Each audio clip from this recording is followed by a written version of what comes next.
Kenyan School of Law, a staunch Pan-Africanist, an astute orator, an anti-corruption crusader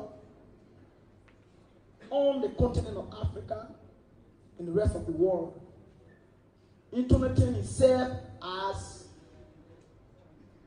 the chairman on the defunct Kenyan Anti-Corruption Commission. And in one of his speeches, he said that when I was chairman of the KACC, the Kenyans thought I would have pretended to be fighting corruption, but I went actually to fight corruption. So the parliament got rid of me because I was like a blockade to the wholesale paladin of the Kenyan resources. So he's here with us. We have not much to say. He has written extensively. And by the way, I'll be getting some of the books, and then we'll read. We will leave them here for us to read as Liberians, so that his message can resonate, can continue to resonate in our society.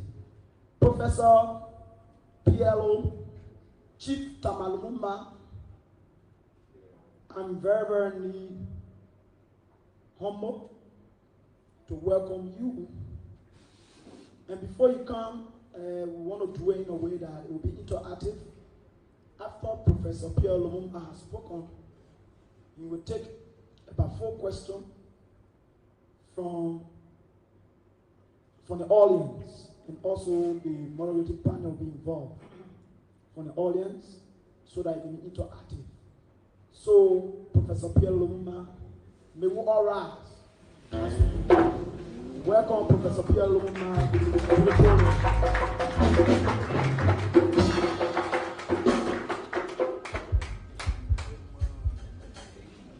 Good evening. Let me start by appreciating my hosts this evening,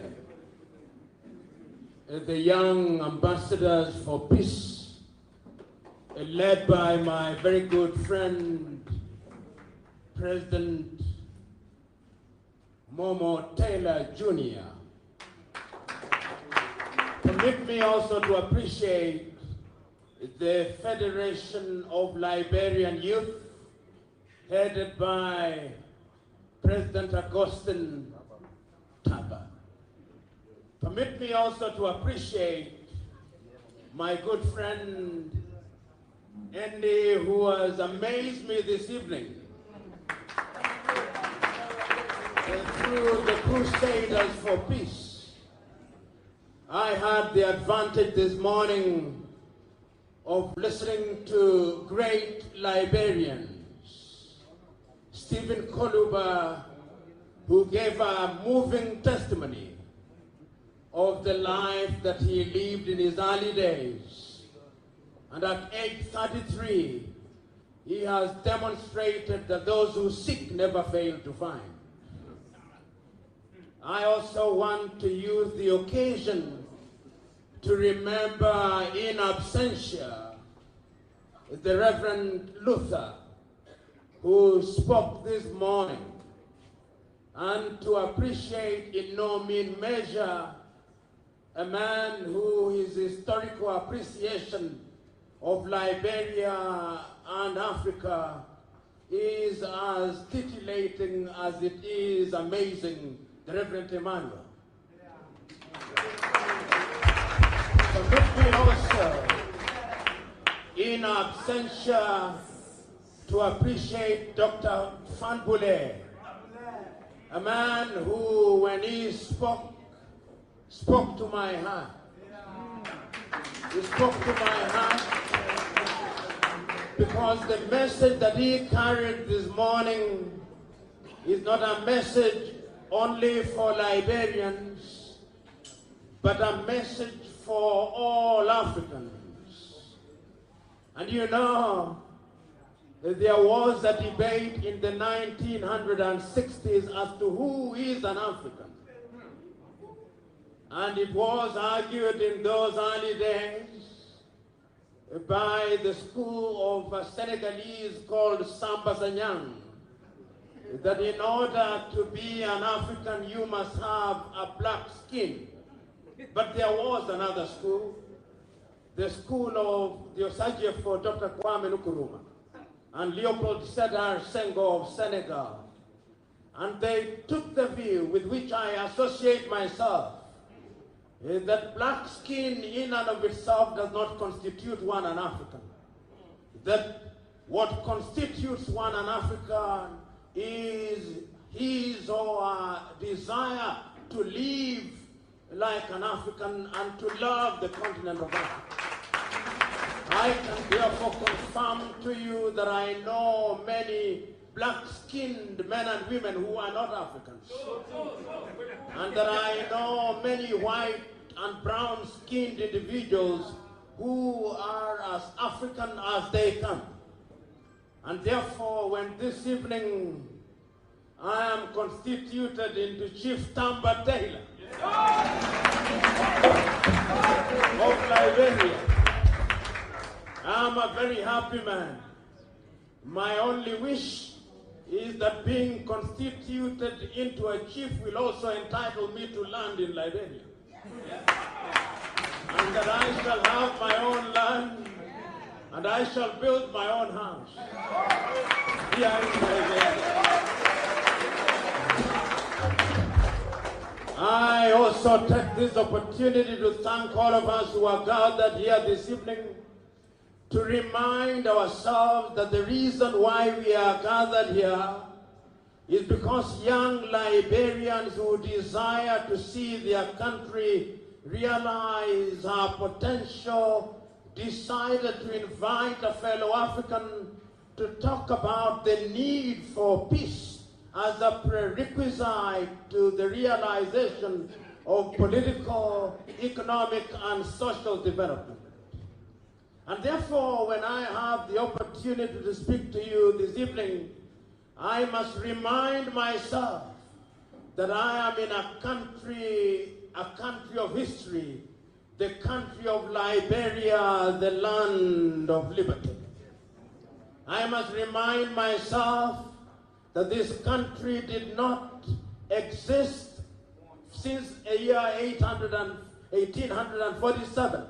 This country existed since the creation of man. And what happened in 1847 is that a government was instituted here in Liberia, and that government is the government that we are talking about, and how it has succeeded or failed in the struggle to create an environment where Liberians can realize their potential. I remember as a young boy in Kenya, in my classes of history and civics, when I heard the name of President Tubman of Liberia, I remember so very vividly that at that time, only 2 African countries had not been colonized, Liberia and Ethiopia. And I remember so very well in those early days, as we said in the morning, Liberia became the political mecca of many a leader who are leading the struggle for independence. I remember that in those early days, if you wanted to lead Africa, you had to come to Liberia. If you ask the Nigerians, their own Dr. Nnamdi Azikiwe was here. If you ask the Ghanaians, their own Osagie for Kwame Nkrumah was here. If you ask the Guineans, their own Ahmed Sékou Touré was here. If you ask the people of Guinea-Bissau, their own Amilcar Cabral Belgessi was here. There is a sense in which Liberia was the fountain from which all leaders drank, and the mother's milk of African independence and revolution was consumed by those leaders in this very historic city of Monrovia. It therefore gladdens my heart that several years down the line, I have both the privilege and honor of being present in Monrovia, of being present in Liberia, to share with you my thoughts on what I think can catapult Liberia into the orbit of civilization alongside other nations and other civilizations. I have no doubt in my mind that this country can be a great country, that indeed this country is a great country which we only need to make greater.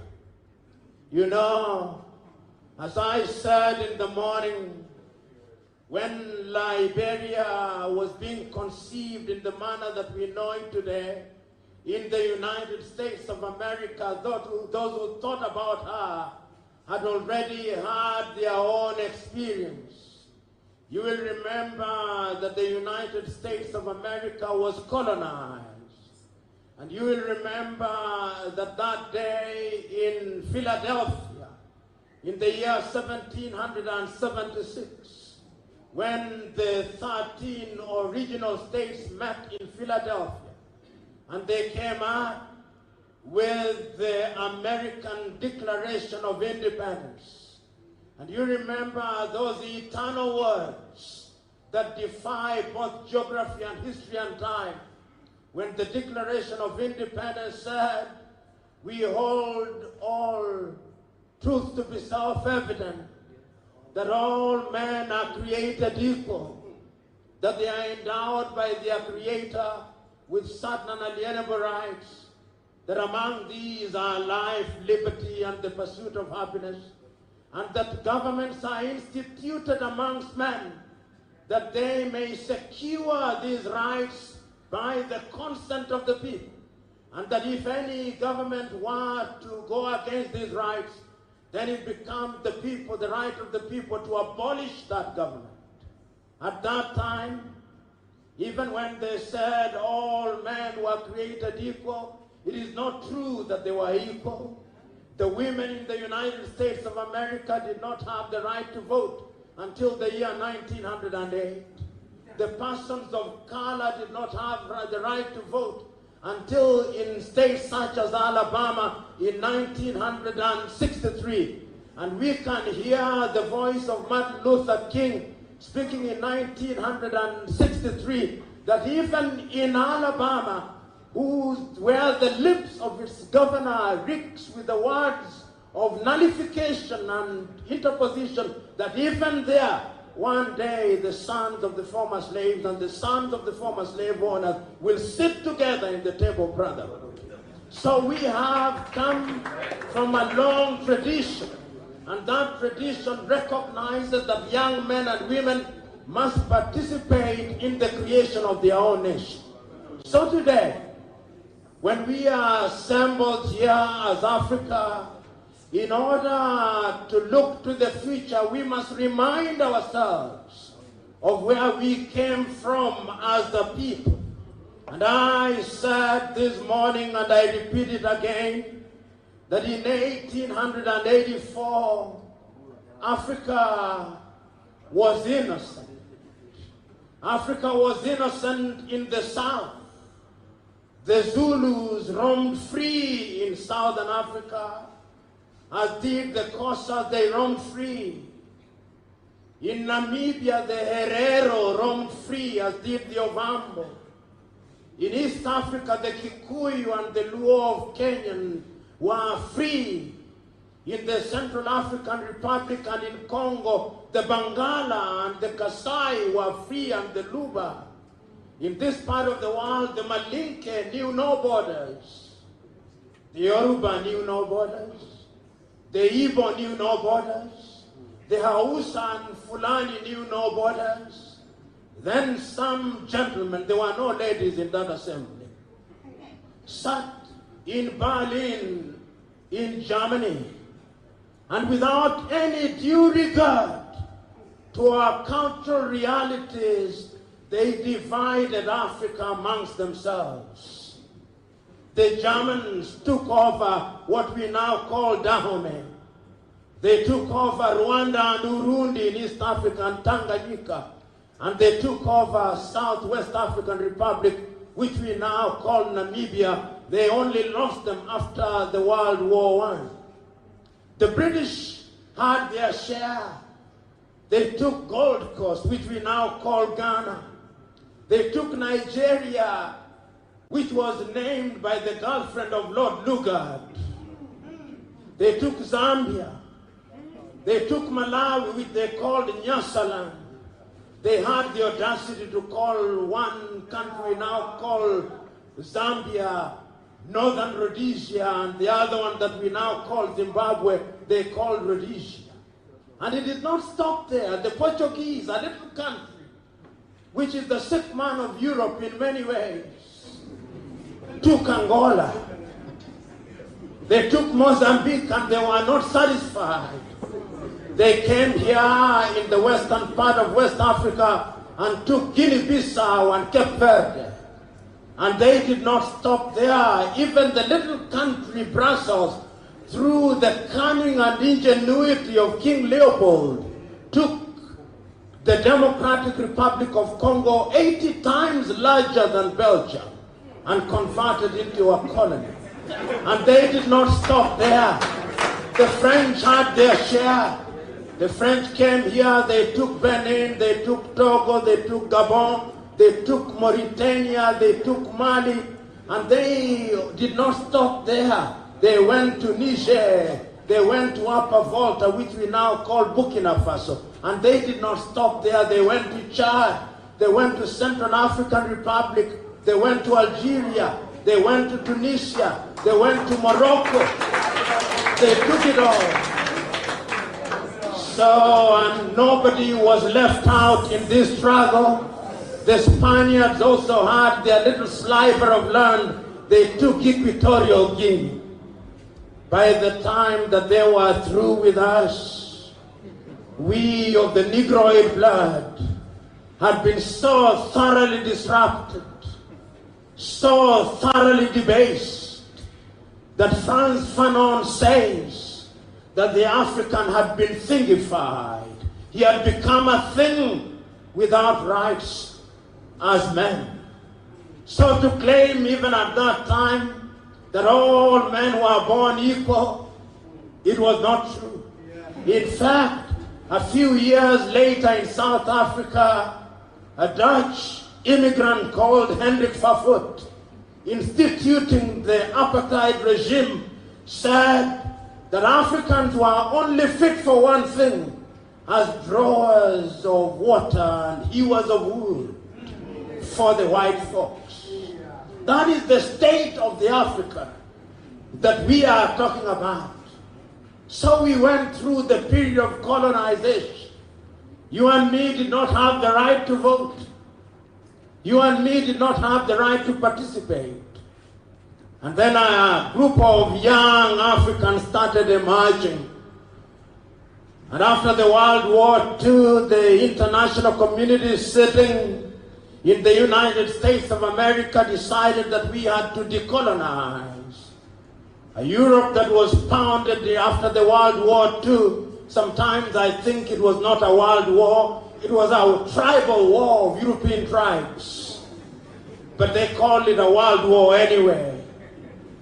And what then happened is that young men and women from Africa started to agitate for independence. And it started very early, sometimes we forget. In 1912, the oldest political party in Black Africa was formed in South Africa by Sir Albert Luthuli, the African National Congress. And no sooner had it been founded that we had yet another party in South Africa, the Pan-African Congress of Robert Sobukwe. Africans were beginning to rise because they believed that they had to participate, and they were young Africans. And it did not stop there. It was not only Mandela who later in the 1960s were leading the struggle. There was Walter Sisulu. Without the advantage of education, there was Govan Mbeki, and many others like Oliver Reginald Tambo, and we remember all of them. In the Portuguese land, we had young men and women also rising.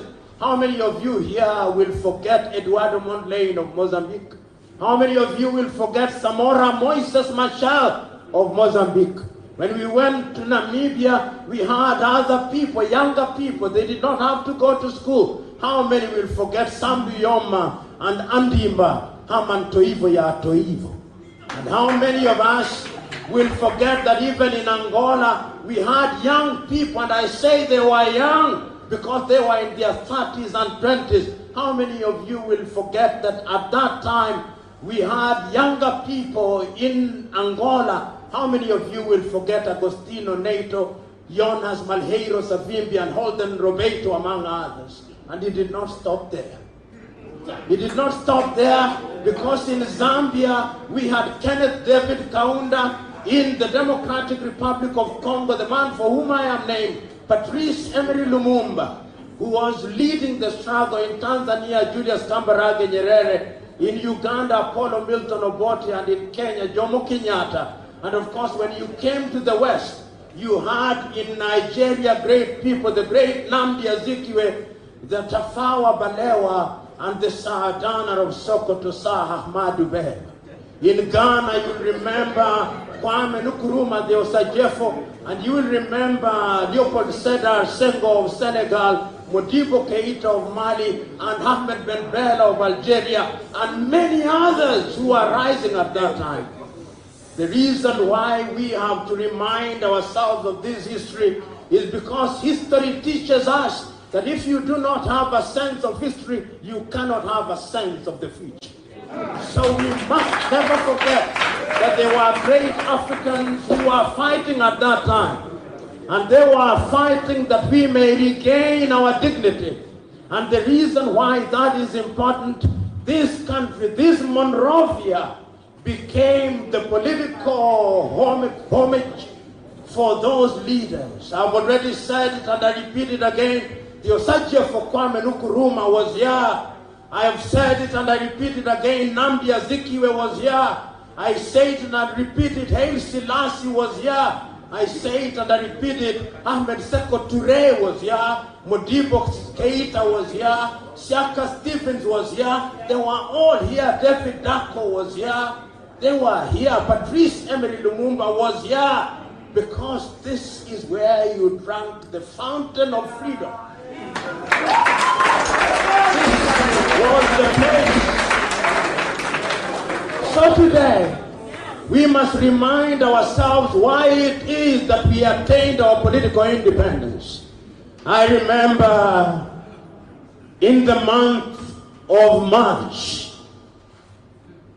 in 1957 in Accra, Ghana, Ghana's Osajefo Kwame Nkrumah,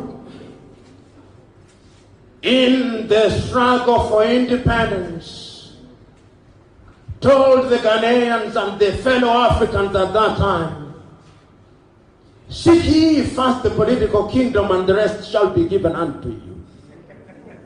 His clarion call was that we should gain our independence as the foundation stone upon which we can gain economic liberation and social cohesion. And after 1957, when he said, Ghana is free, it shall never be colonized again, he went to Casablanca in Morocco and repeated the same thing. But it was only in 1963, on the 25th day of March to be exact, in Addis Ababa, in the presence of 32 leaders of the then independent African leaders. Your leader, Tubman, was there. And he gave a speech. He's one of the 32 who gave a speech. And all of them were unanimous that Africa must unite. But the most animated was the Osajefo Kwame Nkrumah. The Osajefo said, we must not leave this hall in Addis Ababa, Ethiopia, without one African government. We must not leave here without one African army. We must not leave here without a single African passport. We must not leave here without a single African currency. I'm prepared to stand down as the president of Ghana. Let us create a country before we each get used to the trappings of power and independence, because the colonial master is not asleep. He will divide us and will never unite. Unfortunately, nobody listened to the Asajefo. And as a result, instead of an African Union, we ended up with an organization of African unity, which many historians described appropriately that it was merely an annual jamboree of dictators, a toothless bulldog, which did very little. And you and me know that no sooner had we attained political independence than the colonial master started agitating and plotting against the leaders of the day. Many of you, and I encourage you to read Luda de Vets, the assassination of Patrice Emery Lumumba. On that day, when without warning or without inclusion in the day's program, he emerged from the crowd and gave a speech which will never be forgotten.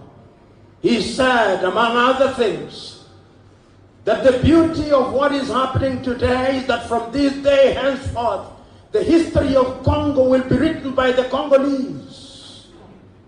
And Congo will be governed by the Congolese. 9 months later, they killed him. A few years later, in Togo, they killed Sylvanus Olympia. A few years later, in Mali, they removed Modibo Keita. A few years later, they removed Nnamdi Azikiwe and killed Tafawa Balewa and the Sardona of Sokoto. A few years later, they killed Ahmed Ben Bella. A few years later, they overthrew the Osajef. A few years later, they tried to kill Sékou Touré. A few years later, they killed Amilcar Cabral. They were in the killing spree. And they were mounting coup d'etats. And yet when they sat, they were saying that coups are as frequent as breakfast in Africa. But at that time, even breakfast was not frequent, because Africa was not producing. So that today, when we sit here as young Liberians, and we are thinking about an election, and we are thinking about peace, we should ask ourselves, what is our role in that peace? How is it that your country with so much promise, founded in 1847, continues to punch below her economic weight? How is it that your country, founded in 1847, continues to punch below her political weight? How is it that your country, founded in 1847, does not know social cohesion? And Liberia is Africa in microcosm. Because indeed in Congo is the same thing. Because indeed in Central African Republic it is the same thing. Because in Sudan it is the same thing. Every election period in Africa threatens the nation, because many Africans do not understand why they seek political office. In many African countries, individuals seek political office because it gives them an opportunity to steal from the people. It gives them an opportunity to acquire wealth that they do not deserve. It gives them an opportunity, in the words of Fanboulé, to engage in theft of industrial proportions. It gives them an opportunity to engage in kleptomaniac behavior. It gives them an opportunity to abuse the people whom they serve. It gives them an opportunity to rape their countries. And you Liberians have witnessed that. You Liberians have witnessed it firsthand. You Liberians have entertained leaders whose only claim to fame is that they were murderers. You Liberians have entertained leaders and endured individuals who had no business leading Liberia. You Liberians have gone through a civil war. You Liberians have known pain firsthand. You Liberians have known destruction firsthand. And you Liberians are not out of the woods. The UN is still here, alive and well, as the guarantors of peace. You have had the advantage in the recent past of electing an individual in the name of Johnson Sirleaf, who to our credit has presided over a government that is reasonably stable. She may not in that government have achieved all that you desire. It may be very true that that government still suffers the African disease of cronyism and nepotism and corruption. It may very well be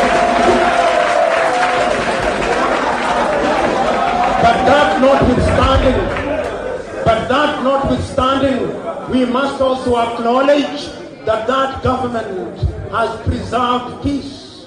We must also acknowledge that that government has provided opportunities. We must, in the nature of things, in the words of John Garang, when man is given an opportunity to serve, man can never govern guiltlessly. But at the end of the day, history counts whether the credits are more than the negatives. And I want to submit to you that when history is written, it will be said of this administration that it is going to preside over an election and has the possibility for the first time of presiding over a peaceful transfer of power. In other words, with all the shortcomings, history will remember this government with a little charity and with fondness. So today, we are gathered here to remind ourselves that we have a duty as young Liberians.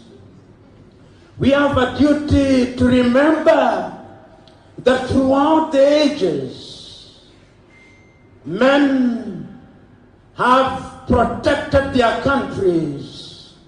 And in my argument, men includes women. They have protected their countries because they know that motherland must be protected, not for this generation only, but for generations yet to be born.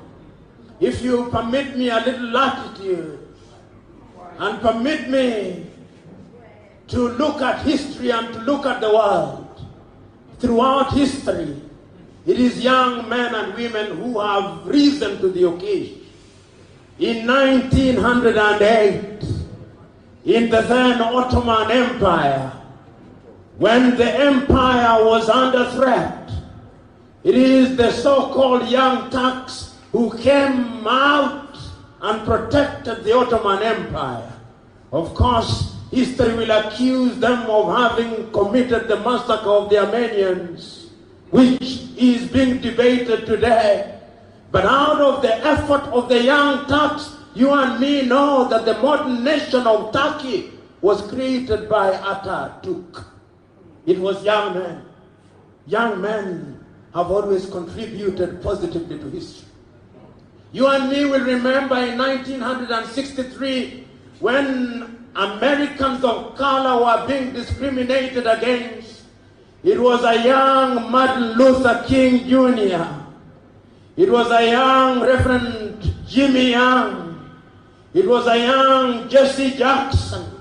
It was a young Malcolm X who are in the forefront of the struggle against discrimination in Alabama and Mississippi. And we remember Rosa Parks.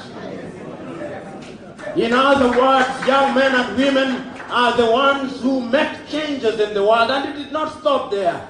In 1958, when France was in trouble and they called Charles de Gaulle back to power, it was young people who came, and in 1968, during the student riots, it was young French men and women who were in the forefront of preserving France for that generation and generations yet to be born.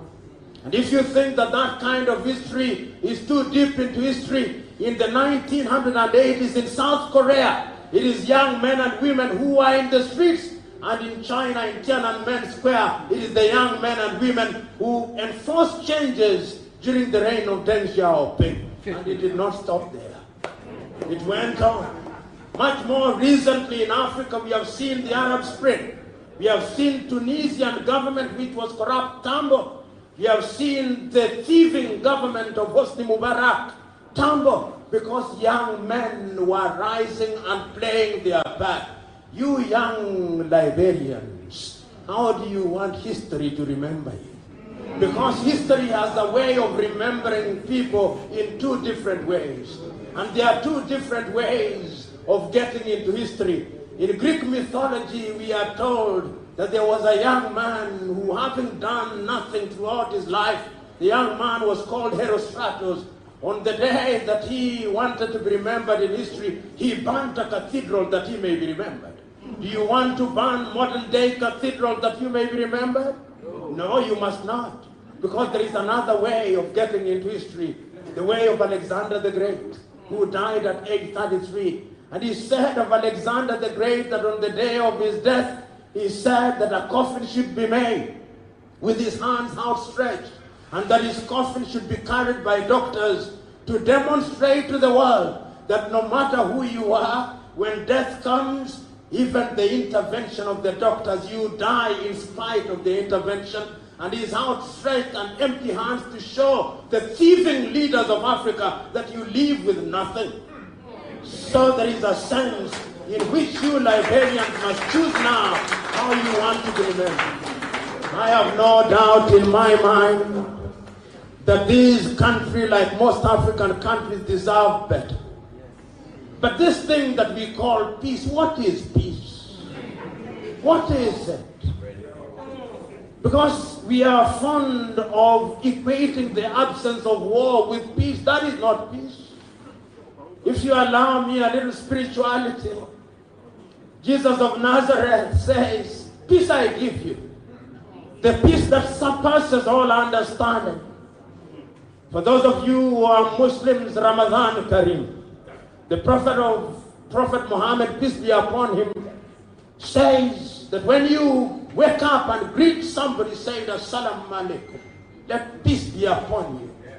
Among the Hindu, Lord Krishna says that the only time when you are to go into war, when you have exhausted the avenue of peace, but even then, after war, you must sue for peace. The great Mahatma Gandhi says, there is no way to peace, peace is the way. So the question is, what is peace? Do we want the peace of the graveyard, where there is total silence? That is not the peace I'm talking about. I'm talking about the peace that rests on the pedestal of justice. The peace that ensures that you young Liberians live in a country where you have opportunity to serve your country, where you are judged not by your ethnic extraction, but by your ability. I look for that kind of peace. I look for the kind of peace that is predicated upon justice, that when you work, you earn by the sweat of your brow. I look to the peace that ensures that in all the 15 counties of Liberia, there are opportunities for young men and women, that young Liberians do not have to swim across the Mediterranean Sea into Malta to go into modern slavery in Europe. I look forward to the peace that does not give young Liberians an opportunity to be humiliated at the embassy of the United States of America as you look for the green card. I look forward to the peace that does not allow you to go to the embassy of Australia or the United Kingdom or any one of these European countries in order to be humiliated that you may go and flip hamburger. I am suggesting to us that that peace can only be achieved when we have men and women in the political class who know that politics and service are one. That those who know that when you seek political office, you seek political office for the sake of service. You know, it is the great Indian nationalist, Chakravarti Rajagopalachari, who said, when politics stumbles, the country pays. So we must have hygiene in our politics. We must sanitize our politics.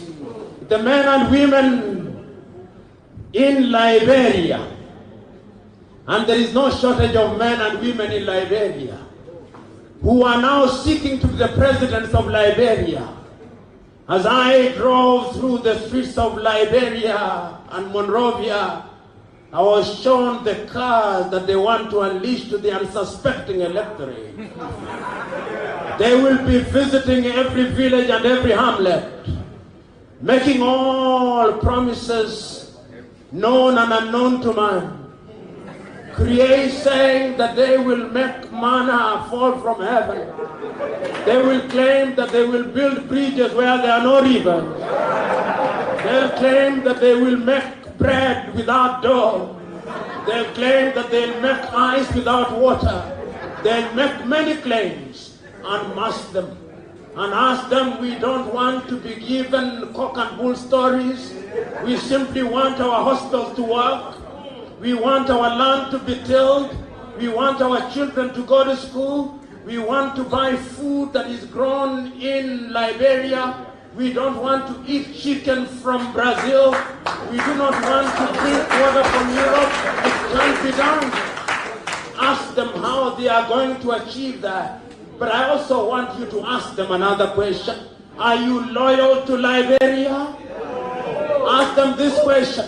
Do you hold the citizenship of another country? And if they hold the citizenship of another country, then they are not fit to be the president of Liberia.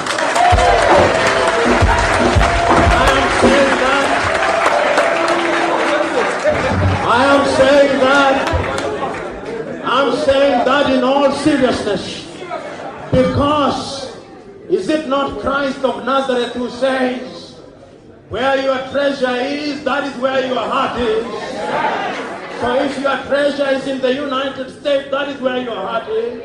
If your treasure is in Australia, that is where your heart is. If your treasure is in the United Kingdom, that is where your heart is. So let your treasure be in Monrovia. Let your treasure be here so that your heart can be here. Let us know that your family is here. Let it not be that this is a hunting ground where you come to catch the antelope and take the meat to the United States or other capitals.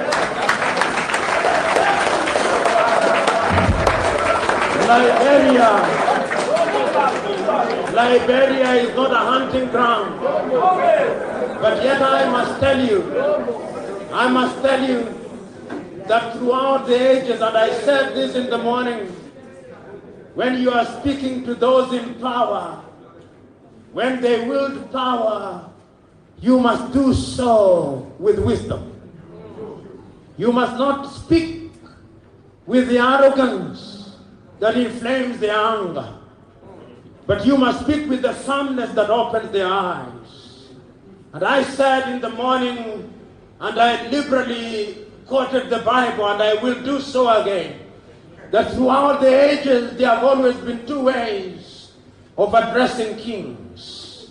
That there is the way of John the Baptist, where John the Baptist goes out and tells Herod, "Oh Herod, you adulterer, you've taken Herodias, your brother's wife. When you do that, Herod will arrest you. Herod will imprison you. Then a young girl who is the daughter of Herod called Salome will dance. When Salome has danced, she will be told, whatever you ask for, I will give you." Then Salome's mother will say, "I want the head of John the Baptist, and you will be killed." The question is, Do you want to be John the Baptist? Are you suicidal? Or you want to live a little longer, that you may see and enjoy the dividends? There are occasions when it is good to be John the Baptist, but there is another way of dealing with the king. It is the Nathan way. Because history tells us in the book of Samuel in chapter 12 that there was a prophet called Nathan, and that he went to David and said, "Oh David, there is injustice in your land. There is a person who is a very rich man with many animals, and there is another poor person with only a lamb. And this man with many animals takes his only lamb and slaughters it. And David gets very agitated and angry and said, 'Who is that he may be punished fourfold?' And he tells him, 'Oh David, that man is you.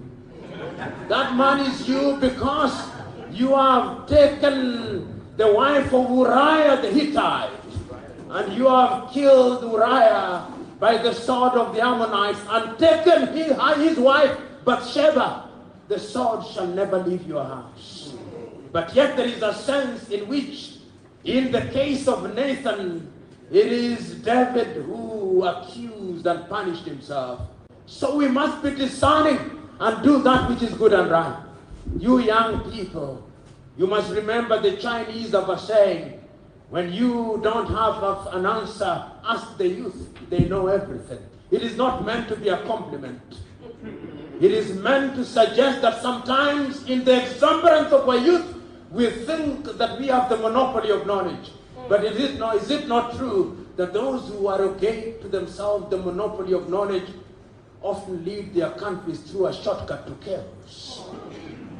I'm submitting to us that we must be discerning. Use your youth and your exuberance to go out into rural Liberia.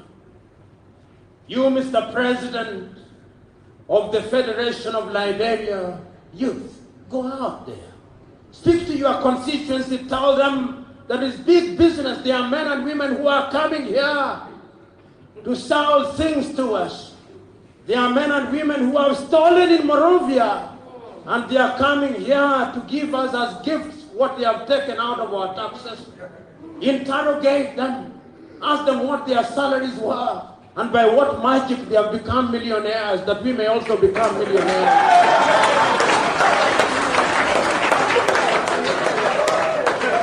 When you have gone into that area, tell the people to interrogate them.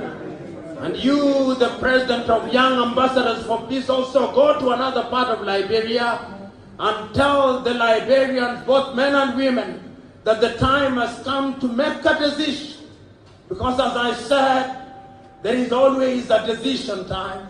In the Bible, which I must quote liberally because it is the holy month of Ramadan, there is a time when the Israelites want to go to the promised land like you want to go to the promised land. And the prophet Joshua says, "Choose you now whom you shall serve, the Lord God or the Lord of the Amorites. As for me and my house, I shall serve the Lord." But he did not start there. The prophet Elijah had this confrontation with the prophets of Baal, the 450 of them. And he told them, "Let us today make a decision. If God is God, let us worship God. And if Baal is Baal, let us worship Baal." That is what we are confronted with. Because they are latter-day Baals who want to be worshipped, who have money and they think that they are God's gift to us, yet they are cursed to us. We must unmask and remove the masks so that we only give the opportunity to men and women who can serve. You young men and women, you crusaders for peace, go out there, sing to their hearts. Is it not true that throughout the ages, when we have been in trouble, we have always sung? Is it not true that it's in music that we sing? Is it not true that it's the music that evokes in us an emission? Is it not true that several years ago they said, and they sang by the rivers of Babylon, there we sat down, there we wept as we remembered Zion. We too must sit down and remember Monrovia We too must sit down and remember Liberia. We too must sit down and remember that our iron ore is going without being processed. We too must sit down and must remember that our timber is being taken away. We too must sit down and remember that our rubber is being taken away. We too must remember that the Chinese are coming here and they are taking over. We too must remember that we have a stake in this country. We too must remember that we must not deal with people on the basis of exploitation, but on the basis of cooperation and on the basis of trade. I said in the morning, and I'm repeating it again, that in the table of civilization, there are only two ways of sitting at the dinner table of civilization. You are either a diner or a waiter. For too long, we of the Negroid blood, we have been at the dinner table as waiters, not as diners. And I'm submitting to us that even we Liberians have been at the dinner table as people to be exploited. Time has come that we must have dividends. The dividends of our labor, the dividends of our tax. And let me tell you, it is not going to come on a silver platter. Throughout the ages, people have always fought for it. Throughout the ages, people have always struggled for it. Throughout the ages, there is no gain without pain. Throughout the ages, there is no result without effort. Throughout the ages, there are no miracles. If you seek that which is under the bed, you must bend. You can't say abracadabra and it jumps up. It will never happen. So, ladies and gentlemen, today is a great day. It is a great day because you Liberians are making a solemn vow that there shall never be civil war in Liberia. You are making a solemn vow that the electoral period in Liberia will always be an occasion for a competition of ideas, and that a good idea shall prevail over a bad idea. You are making a solemn vow that whether you are Muslim or Christian or Jew or Gentile or Kisi or whichever ethnic group, it does not matter. Because I remember so very vividly in 1947, Mahatma Gandhi, when asked about the divisions in India, he said, as a young man in Gujarati, I went to the temple one day, and the preacher in my temple read from the Hindu Gita through to the Muslim Quran, through to the Jewish Torah, and through to the Christian Bible, as if it did not matter which book was being read as long as God was being worshipped. And I'm submitting to us that our diversity is our strength. I submit to us that God is a God of diversity. He has put us together, Muslim, Christian, and alike, that we may serve this great country. Let us make it great. Let us make the elections that are coming forth great elections, at which great men and women will be given the opportunity to serve. I am not a Jewish prophet. I'm not related to any Jewish prophet. But I have the ability to see on the basis of extant evidence. Although I do not speak with the authority of the prophets, nor with their exactitude. But I can see that sometimes in the month of October, you will have a good election. I can see that in the month of October, you will elect men and women who will serve this country. But let me tell you, it is said just to say that no man can rule guiltlessly.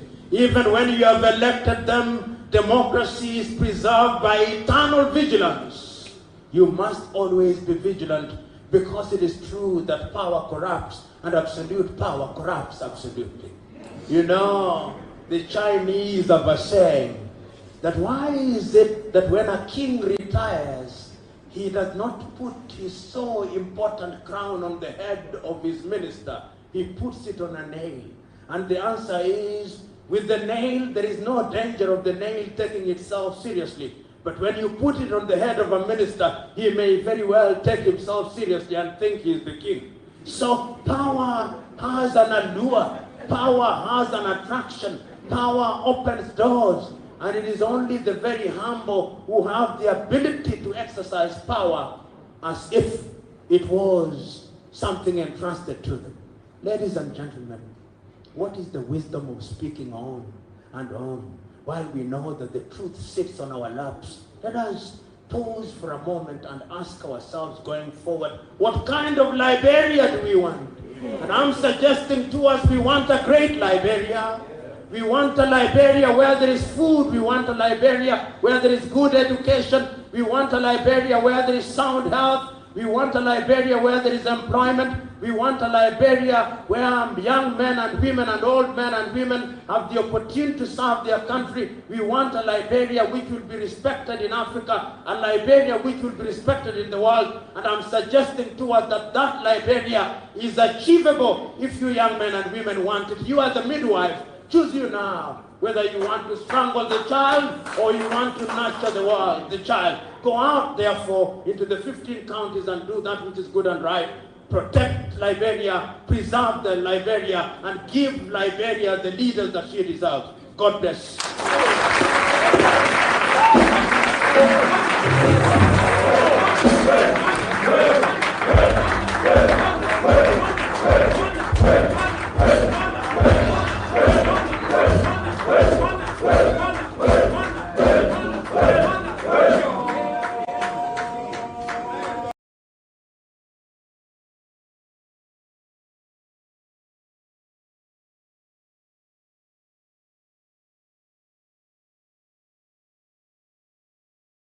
Good evening, ladies and gentlemen.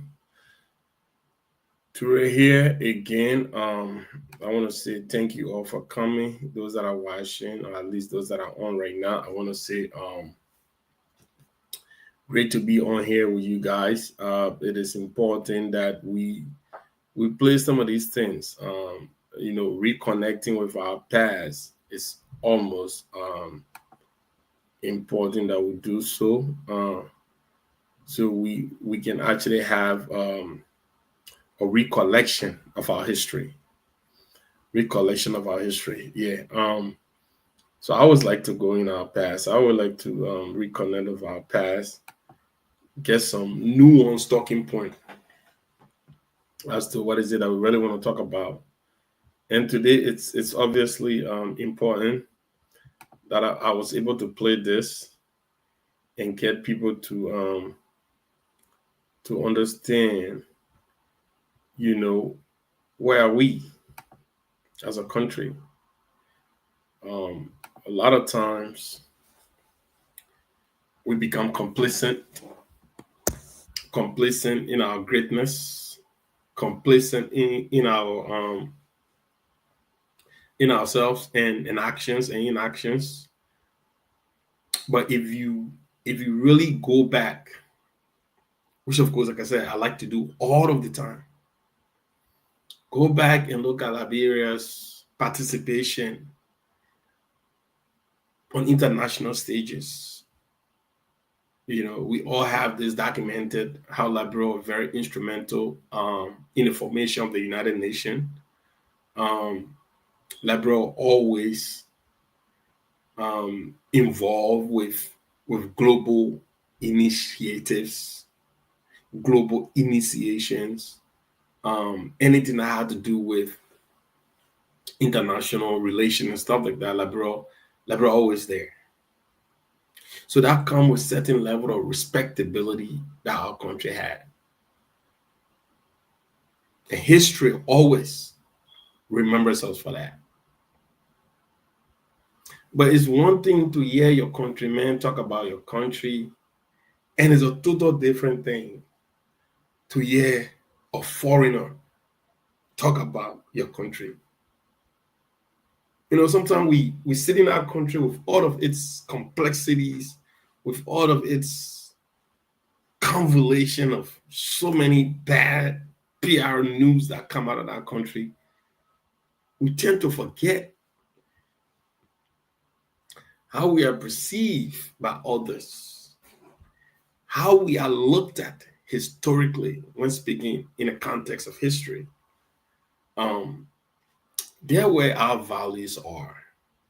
So when you're talking about Liberia in the past, you obviously will see that There are a lot of respectability there. Something we have done in the past. But when you try to compare our past to our present, there is this humongous, absolute disparity. Huge disparity. I mean, the disparity is so huge. And it is so hard to not be amazed by it, right? Knowing that the country that have done so much in the past, knowing that the country that was so engaged internationally, but that country right now is at the back burner. It's at the back burner. Other countries that rely on Liberia in terms of pushing the international agenda forth, those are the countries now that Liberia relies on to push their international, opinions and stuff forth. So we at this juncture right now. Now we have an old man in Joseph Numa Bakar who's doing everything within his right to redraw Liberia into that whole queue. Get Liberia back on the map. Make Liberia great again. Bring Liberia on the international stage where Liberia deserves to be. It is not easy. It's going to take time. Because it is hard to build than it is to destroy. Let me say that again. It is hard to build than it is to destroy.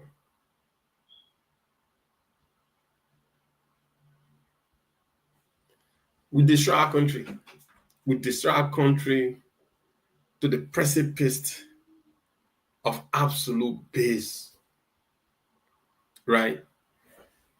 Civil war. Corruption. Nepotism.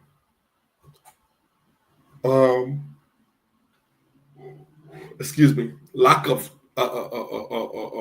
accountability, lack of social cohesion. I mean, so many areas where we have not done well, right? And it is not as easy as it may seem, or at least people may make it, seem. It's hard. It is difficult. It is difficult, like I said. It is hard to build than it is to destroy. And we will destroy everything. And we'll continue to destroy everything because prior to the Civil War, after the Civil War, we still have not come to terms with the fact that electing bad people, electing people that don't have the country at heart, electing people that have bad intentions, we're not cut it. We're not cut it. Absolutely not. And we keep making the same mistakes. Matter of fact, I'm not even going to call that mistakes no more. That's not a mistake. That's not a mistake at all. Electing bad government and bad individuals to political leadership, it's not a mistake. It cannot be a mistake. It's more than a mistake. This is insane. This is insanity at best. Insanity at best. And we're seeing it. We're seeing it play right before our eyes. And we ourselves too, we are not helping the whole situation. Like, let's say this. I've been a proponent of the saying that says to all government officials, including House of Representatives and whatever that is, if your children are not living in Liberia, you have no business serving government. I will say that again. If your children are not resident of Liberia, there is no business of you serving government. You know, people will say, but Ture, why are you making a kind of assertion? Because, my people, you're listening to the professor, right? You heard some of the things the professor said. And this is something that continues to hurt us from generation. The fact that you got people working in high places in government, they don't have their wives or their wife, they don't have their children residing in Liberia. That in itself is a problem. That in itself is a problem. And somebody will say, but Ture, why should they have their family living in Liberia? And why wouldn't they have their family living in Liberia? Why shouldn't they have their family living in Liberia? Because people in high position, in high places, every time you make a decision in life as a grown man, there are certain things that you have to factor in. How this decision that I'm about to make gonna impact my family? How the decision that I'm about to make, this public government decision or whatever it is, how this is going to impact my children, their future, their educational pursuit or their health?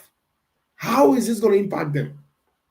And when you are a speaker of a house or you are a Senate pro tempore, or you are the finance minister, people in key position, when their loved ones are not in the country, where is that loyalty to that country? Where is that loyalty to that country? Or the president's grandchildren are not in the country, where is the loyalty to the country? Where do you think opportunity to build schools, opportunity to invest in hospitals, opportunity to enhance the educational sector, opportunity to secure or safe environment for all of the children, that's not going to come to play? Because they are only there, probably the minister and his wife, the children are all overseas, right? Getting quality educations. They don't have to worry about safety, right? So why are they investing in schools? Have you ever wondered why is it like our schools are some of the absolute worst in terms of funding? Have that ever occurred to you? But I bet if the representatives, senators, lawyers and top government officials, if their children were in those schools, trust me, funding will be made available for somewhere, somehow, because that's your son going there, your daughter is going there, someone that you love, someone that you call your blood is going there. You will do everything to fund that. Same way the hospitals. But if you don't have people that you love going to those places, you don't care. There is no incentives to do that. And that's what the professor was talking about, the video you guys just listened to. Because if you don't do that, Liberia has become a hunting ground. In the professor's words, Professor Patrice Lumumba, Liberia becomes a hunting ground. Because what is going to happen? They're going to hunt the meat or whatever is it that they are hunting. And guess what? They'll butcher it. And then the meat that's staying in Liberia is coming to America or Europe or China or whatever. And that's the thing that's hurting Liberia. And that's why our schools are not getting funding. The hospitals are dilapidated. Every service delivery agency lack funding. That is a problem. Because the people that are supposed to deliver this funding, they don't have interest. That's why when they get sick, they are out of the country. Anytime a representative gets sick, you're not here say the person taking treatment. Yeah, You will not see them say they are JFK. No. So there where that wisdom is, there where the professor are talking about. I don't wear the glasses yet. My eyes burning. I don't know why. So this is that's what the professor are talking about, because wherever your loved ones are, trust me, they're where you're gonna invest your money. If they are not in a space where you're not gonna invest, so as we do these things, it is almost important that we really, really, look at it holistically and see why is it that we are not getting funding in our schools, in our public schools? Why is it that our hospital are dilapidated? They don't have funding. Why? As you do this, and why is it as soon as someone becomes representative, the first thing they want to do, they want to ship their children outside of the country? Why? Why do you think that? I can almost guarantee you right now, all of the representatives in Liberia right now, I can tell you right now, almost 80 to 85%, their children don't live in Liberia. Their children don't live in Liberia. And if you think, why is it that these hospitals, the schools are not getting, do you think someone that you love, your child is going to this school? Look at Amy, these universities then that in America here. I remember like I'll going to a university. Like say if I've been to 3 or 4 or multiple universities. What was you good? You okay? Is that your something on his mind? I think that's yours. It came in very loud. I can see you got a camera almost in your face. Hello? What do you mean? Well, I can hear you now, but it came. I almost jumped out of my seat. Why? I'm not even kidding. It was so loud. I was like, wait, is Amy cool? But look, like I was saying, Amy, right? Because I was just playing Prof. Patrice Lumumba when he talk about let us not make Liberia a hunting ground. Right. And that's what it is. Your Senate, your Senate pro tempore children are not in Liberia. You got all the big senators. Their children are in Liberia. They are not there. So do you think appropriating funds for public school will be something of an importance? No, because their children are not being affected by the result of lack of funding. Same way the hospitals. They don't care. They don't care. And when they get sick, that's why every break, they all run to the United States. They run to the United States. They come and do their physical. Then they go back. This is a disgrace. It's a disgrace. And I think every Liberian should be looking at this thing. They should look at it. There's a reason why they don't have interest in funding these hospitals. There's a reason why they don't have interest in funding education in Liberia, because their children, their grandchildren are now going to these schools. So they don't care. They do not care. That's the only reason. Because you and I know, Amy, if your son or daughter is going to a school and you are in high position in government, you will leverage every power you have to ensuring that that school is funded. Absolutely. Back to you. So yeah, some of these things sometimes we say, but they say, "Oh, you can't do that." It's reaching on somebody's rights to say, "Oh, anybody can go anywhere, anybody can." Yeah, I'm not telling you say you shouldn't take your children wherever you want to take them, but if you want to become anything in the country, run for office, there should be a law that your family should be living in the country.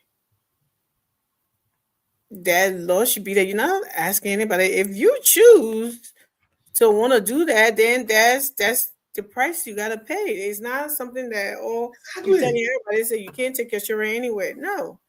But when you say these things, that's what people tell you, oh no, you can't do that, you can't do that. So I mean, what do? You have to have some kind of standard set. You have to do something for people to and abide by for things to work, right? But if everybody always say, "Oh no, you can't do that," oh, they want to do something, but all these things that is happening to the innocent people, you're not supposed to do that, but it's happening, right? So why is it that when we trying to come up with a suggestion that we stop some of these things or minimize it, people always have to act like we are the big old law and abiding country, That's when they want to make all the laws when it comes to those people to work. So I do understand frustration too, right? But hey, that's where we find ourselves. Well, and I'm gonna say this, like because like I said, I don't know what are you listening to a little bit of it. I'm playing Professor Patrice Lumumba, and he was talking about how government officials having their family or at least having dual citizenship should not hold any political position in a country. Because you look at it, there is this grace, absolute ridiculous attachment of gross conflict of interest. If you have people, because wherever you got your joy, I mean, we all love our kids, right? Mm-hmm. Let's say if my daughter that I love so much, I leave her here and move back to Liberia and get a job in Liberia, Amy, right? I would do everything humanly possible to ensure that she gets everything she needs, right? And I'm doing that at the detriment of other children that could be benefiting from some of the stuff that, and a lot of people say, oh, but it's your salary, it's money government paying you that the money is sending to your child. Call me or slack. Let me tell you, if to say I moved to Liberia and I took my daughter with me because I decided to take government job, took my daughter with me in Liberia, Amy, I will do everything and leverage every power that I have to ensure that the quality of education is good enough for my daughter to enroll in school in Liberia. Right. You know what I'm saying? And by doing that, other children now, where their parents are not in these positions, will also be will benefit from it. And before the Civil War, did we have this issue in Liberia? Oh, brother, I don't know. Well, I mean, look, obviously you and I, but I'm just saying, right? I don't think we did, because like my uncle then did where my older sibling went to school, like they went to affluent schools, and these schools were absolutely expensive. Yeah, people talk about schools back then, how great it was. But even public schools back in those days, the public schools, they said it was some of the best schools out there. You know what I'm saying, right? People when they say that train them to MC then, or Moravia Technical College, for just but the public school, especially they wanted people assignment to them went to. I don't know, Taught Me High. Those were very, very good schools. Some of the students that came from there, they are some of the brightest. Yeah. So but why can't we post-war Ellington, Georgetown, all of these things happening, but Liberia schools still continue to be baseball. It is a shame. But I get to topics, some of the stuff that I had tonight, Amy. When talking about the asset recovery team, Amy, we've been saying how lackadaisical they have been. Y'all been saying it. Well, I've been warning you. But that's what I'm saying. But you see, to their credit, I said it from the beginning that, you know what?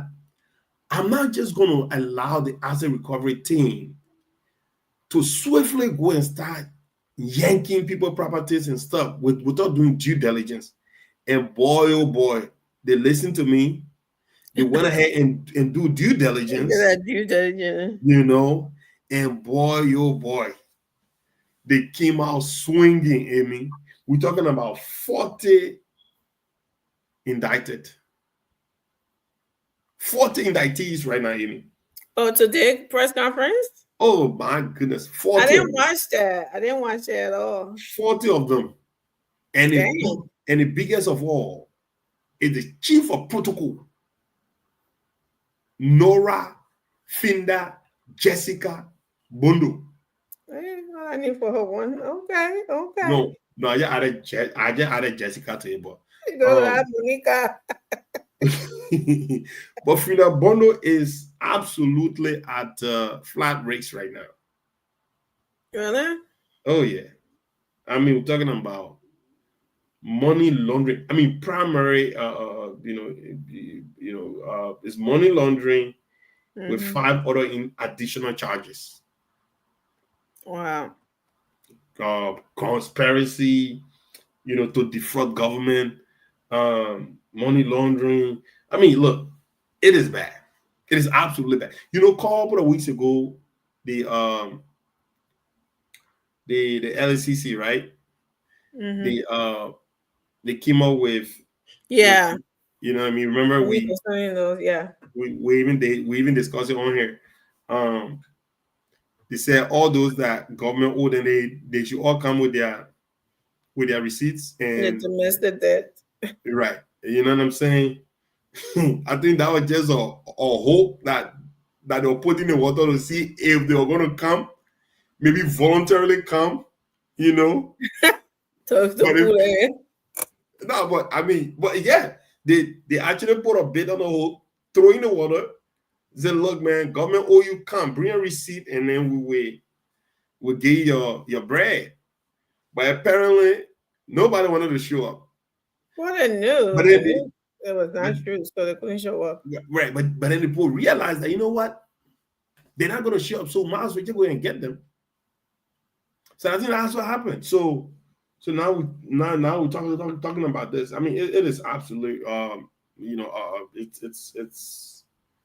it's monumental. Talking about 40 individuals, that is absolutely astronomical in this whoopee economy, stuff. But we also have the House received a whopping $1.2 billion. The House? Yeah, a new budget proposed by, at least delivered today to the House from the Finance Minister, Augustine Garfon. So the Liberian budget now for 2025-26. Yeah, obviously they call it the 2026 budget is a whooping $1.2 billion. What? Our budget have hit the billion threshold. Okay. I don't know what I should be excited about that, or maybe ask some questions as to. I'll be excited when I know I'm seeing things happening in Liberia, but our people the way other politicians make them believe that even though they doing good things around you to make you, to give you that, good environment, that climate to do things like one, for example, the electricity. I mean, like a lot of people can do cool air, ice, cold water selling. You know what I mean? If you can afford to buy freezer and do all those one, you get something. Those are ways of creating little mini water market things selling over there. And those are those are little things like being able to bring your goose from your hometown now into without any something on the way and stuff like that. Those are all means of selling people brand, but the issue, but they want for US to be $50,000 for $5 before I don't know. And that's what people make them to believe. There are other ways in which those things can happen before you get to that part, right? So why is exciting to hear that amount? We'll be more excited when they start to what they call it, bread and butter, whatever thing. The bread and butter issue. Yeah, when they try to do that, which I know, reducing the rice price, making sure the fuel or fuels are supply in the country, and all of that, and cutting that 35 cents, all of those things are reducing it. But the like remember bread brother easy to sort the line of them up and give them money. Most of them, not all of them, believe that, So we'll see. It's yet to be seen. But I would say congratulations on the minister, I guess. Oh yeah, absolutely. But yeah, that's that. But I got this the press release all here about the asset recovery team, ARECT. Mhm. So it goes ARECT chairman Edward Clark Martin statement to the press on the indictment involving the Gracious Ride. Imagine that was a business. Yeah. Gracious Ride. Unbelievable. And the MDMC investigation. One opening. Good morning, member of the press, and welcome to the Asset Recovery and Property Retrieval Task Force, ARECT. Well, you don't have the video? Actually, the video, you know what? Let me see if I can. No, you can read it. It'll be faster anyway. I'm pretty sure. Maybe we'll Send a video. I can only be able to put it off on but I think I can do that. So just go ahead and be talking to our people why I found that video again and then get into this conversation. Yeah, let's do the video. Yeah, it's I don't know how long the video is and how many people have seen that because I haven't seen it, so I am thinking that it will be more something. But yes, to read, like I said, every time Anthony and Josh and other people come on here, and sometimes us too that supported the rescue train. Some of you would be, oh, the asset recovery is dead, isn't it? And I said, no, it's not. Like these people just came out and indicted people for this rice business. Remember, everybody was saying it's dead and something, and then they came out, boom, they did that. They went back. And like they said, they are investigating that. And the last time they came out, that's what it said. That's what I kept saying. These people are investigating. They can't just be in the street every time telling you, "Oh, we are investigating. We are doing it. We are doing that." No, when they come up with their findings, they will come out and brief the public about it, right? And that's what I've been saying. But when you're telling George and these things, they say, "Oh, because you support government, so you got to do that." Because your propaganda you carrying around. If I'm not agreeing with you, because it's not true, then you say, "Oh, because I support the government." What does that even have to do with it?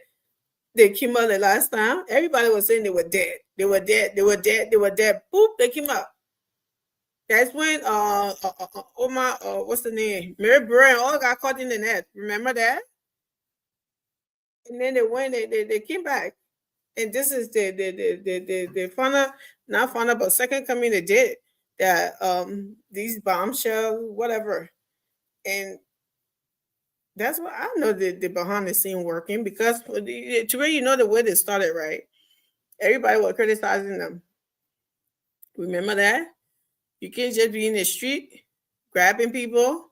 You can't just be doing it. You can't be doing it. You have to do this. You have to do that. You have to do it the right way. You have to do that. Everybody had their own, everybody expert of everything.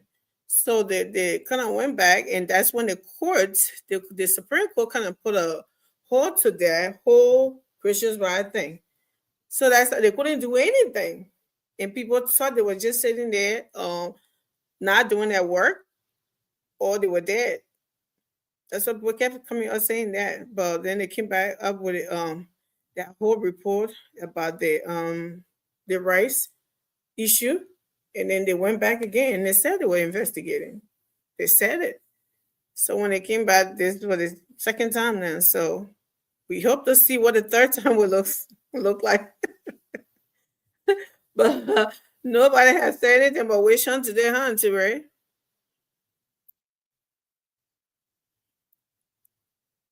You're muted.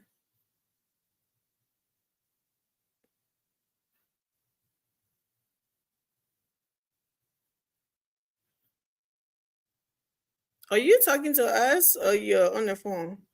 because you're muted. No, I'll trying to get the video, but I need to set it up at a certain point where we just get straight to it. Oh, okay, that's yeah, fine. So I didn't want that to be playing at the same time, interfering Right. with your conversation. But I think I got it all set up now. Absolutely, we can do some. So you setting it up? Yeah. So that's what I was saying. Like these recovery team, they are not playing, man. They're doing their work. They hear it. They can hear the public. They can hear people talking. Oh, that blah. I said recovery. They are on dead. What did they want here? Some people want that. This, that. Blah, blah, blah. Okay. They said Joey, I studied. They said Joey, why they not taking that one here? They said, but why they not taking that one here? And we said it. When people are ready to come and start doing whatever they want to do, we don't want to hear any wish hunt or ghost hunt or whatever hunt. We don't want to hear it. And that's what happened. All right. I think we go here. You got it set up? So let's get our people on board here with it real fast. So I get it set up. It's all set up down. Let's roll. Let's roll. Okay. Okay, my lord. Okay. Good morning, ladies and gentlemen of the press. Welcome to the office of the Asset Recovery and Property Retrieval Task Force. As you may know, this institution was created by President Boakai under Executive Order 126 and also strengthened under Executive Order 145. And following that, the institution has been rigorously involved into a series of investigations. And before I move any further, we have the Vice Chairperson of AREP, Dr. Rennie Jackson.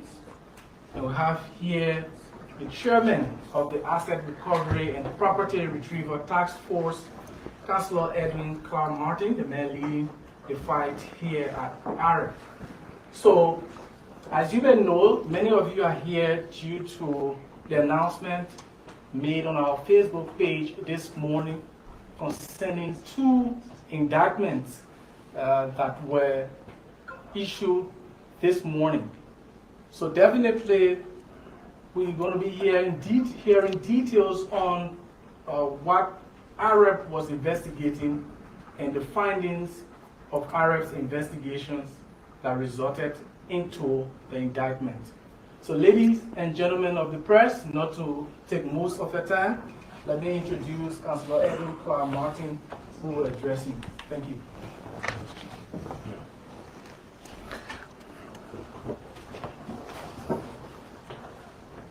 Thank you. Ladies and gentlemen of the press, we are happy to have you at our offices situated and located in Pinsville City, precisely Kingrave community. And we also want to welcome you to this office that we have made as our central point to hold major investigations and to apply the necessary corridors in the due process of law. I want to say welcome and to give you updates on our progress made, the achievement thus far, with respect to our investigations and other international engagement that we have had since our new mandate was restored this year, March 2025. As you may be aware, the Asset Retrieval and Property Task Force was announced by His Excellency President Joseph Yemen Boakai specifically to recover, trace, and identify suspicious assets, stolen assets, that are being banked or developed in real property in the Republic of Liberia and also our Liberia. That intent and purpose of the president is to ensure that corruption is fought at all levels, and to also ensure that our country set a benchmark for people to only take what they are entitled to. Amen. And things that you have taken illegally without legal entitlement, you will be placed on an oath to answer question. On this note, asset recovery in March 2024 was concerned basically about some properties that you consider suspicious because of our mandate. And those properties have to include the Gracious Ride that we decided to place on an investigation. In that process of investigating Gracious Ride, to authenticate whether or not the hard title document to be attached to the owner as to a suspicious nature, we had to go to the Honorable Supreme Court by the action of Gracious Ride General Manager Francis Blambo, who filed an in-re unconstitutionality challenging the President's powers under Article 5C to establish AREP. That process and procedure, as you are aware, lasted for 9 months, thus making AREP to be ineffective in conducting its investigation on the subject that was involved. Howbeit, given our legal experience and our capability to challenge the petitioner in these proceedings, we were at the Supreme Court and challenged that by arguing that the fundamental rights consistent with the rights of the President under Article 5C granted the President that power to establish AREP so as to effectuate and effect the prosecution of corruption crimes. Based upon our argument, the Supreme Court ruled and denied the petitioner, which is Gracious Ride, and we commence our investigation therefrom. In the process of conducting our investigation of Gracious Ride, we apply all the due process of law. We apply all the due process of law, that is, giving it the right to appear and answer questions. And unfortunately, they wrote us and declined that they would not attend any investigation, and any matter arising from our investigation, we should proceed to court. I will deny hesitate, but to use the due process in collecting all pieces of evidence linking to Gracious Ride. In the collection of our evidence, it was established that not only Gracious Ride, but another company was established known as Anita Group of Company Incorporated, and CEO is Anita Pamela Jala, who happens to be the daughter of Mana Noel Finabondo. Hey. That company was established by her, and the records of that company banking records show that Madam Noel Finabondo was a corporate secretary to the banking account of that company. That company established several suspicious accounts and transactions with the intent to clean money that were allegedly taken from government using her position. Another company that was established by them is Anita Business Center.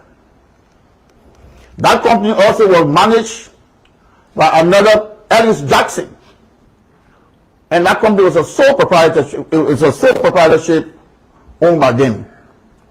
The corporate documents again of that company in the name of Noah Bono. Our investigation show.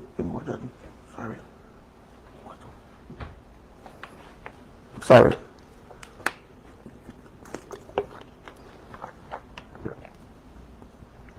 Our investigation show that she served as corporate secretary to the account of Anita Business Center. Anita Business Center and the Anita Group of Company has several accounts, more than 10 several accounts through which several millions in Liberian dollar and US dollar will be in London, and we give you that exact figure. Our findings also show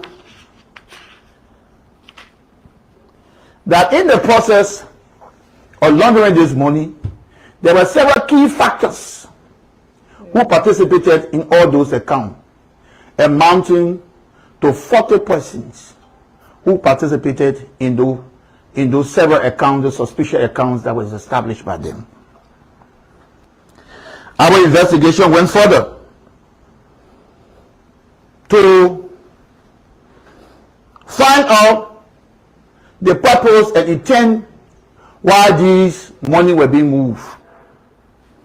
And we realized that there was no traceable business by the two companies. Where this money came from, amounting to millions of dollar transactions in Liberian dollars, the company cannot answer these questions for which they have been indicted. Owing to this fact, and owing to all these principles and reasons for which we hold them culpable, we realize that the total transaction in all the several suspicious accounts in US dollar amount to $6,731.441.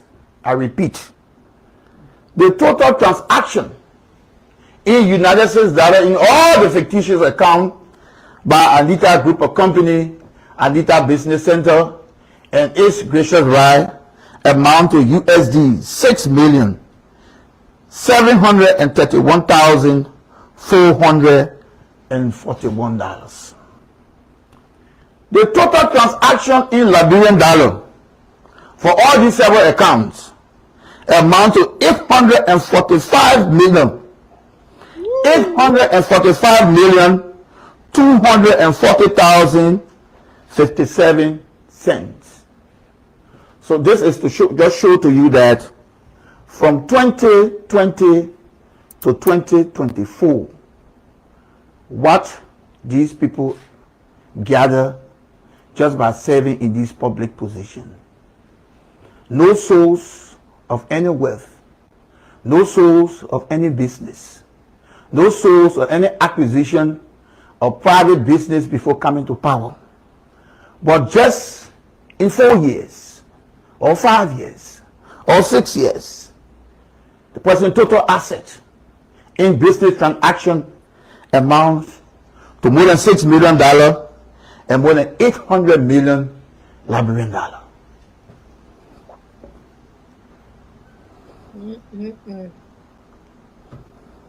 Based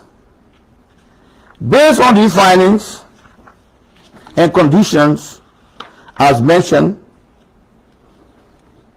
investigation also realized that in this transaction, several persons were involved into deposit and into credit. Several persons were being used as agents of that syndicate to move suspicious money. And all those agents that were involved, we have held them as co-conspirators of the act of money laundering. We have other companies that were involved. Masako Auto Spare Service involved in the sale of motorbikes. By and through its general manager, Sir F. Johnson Sr., was also involved through our investigation. He was captured of moving millions, thousands of dollars in the account of the North Inabondo through Anita and Anita Business Center. He has also been captured by our investigation, and subsequently, based upon that, an indictment was drawn up by and through the Republic of Liberia Asset Recovery, and the grand jury came up with a true bill holding them culpable for the crimes to include North Inabondo, Anita Pamela Jala, CEO of Anita Group of Companies, Francis Blamo, Sir Johnson, and 40 others for the commission of the crime of money laundering, theft of property, misuse of public fund, misuse of public fund, criminal conspiracy, forgery, abuse of public office,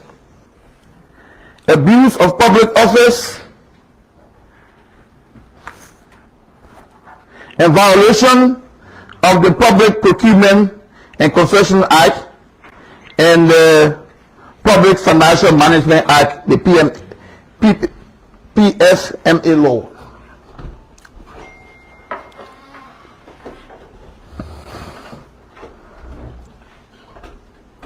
Amy, I think. As I speak to you, right? The indictment was served this morning, and from my intelligence, one of the co-conspirators in this proceeding, Mr. Edward Pompom, who worked at the Ministry of Commerce, has been arrested and now forwarded to the Morea Central Prison. Thank you. Forwarded to the Morea Central Prison, and say he can file his proper appearing bond to the court in keeping with law. Also arrested was Sir Johnson of Masako Incorporated, and he has also been forwarded to Morea Central Prison from my intelligence I have gathered from my officers on the field. Ladies and gentlemen of the press, Liberia is at a crossroad. This is not about witch hunt. We are no longer at a crossroad. This is about time that we all take full charge of our country's development and to ensure that Liberia regain its dignity in the community of nations. This is no time to waste. We got to take on corruption head on and to ensure that all assets stolen, suspicious, that were just acquired in the twinkle of an eye, you have to give an account. And that account is not through violence, is not through witch hunt, is by the due process of law. The second one of our case has to do with MDMC, Georgia, by and through SCO John Ubuti. On September 12, 2023, John Ubuti, who served as CEO, entered into a contract, a renovation contract of the Ministry of Foreign Affairs by and through the acting Deputy Minister, Banatemo Duncan Sawyer, who signed for and on behalf of the government of Liberia. Investigation show that the implementation and the execution of that contract was poorly done. We acquired Mr. Ubuti and his company due process, but they waived the right to appear to answer as to the variance that we developed and captured from our independent investigation.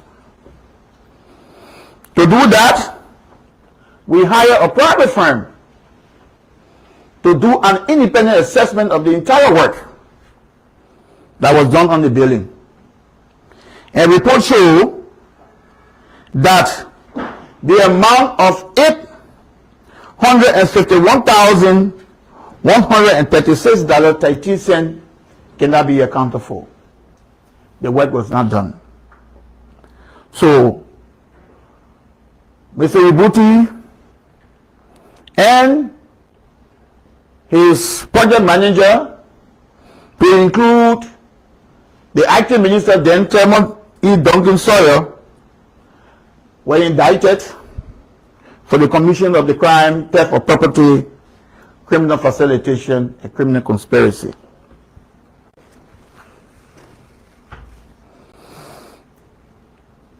The work of Arab is not to go after people for crimes that they have not done. If you carry on a careful evaluation of how these investigations went, you will notice and know that some people that were invited and investigated were dropped because the evidence was not sufficient to hold them accountable. But howbeit, we are resolved to move our investigation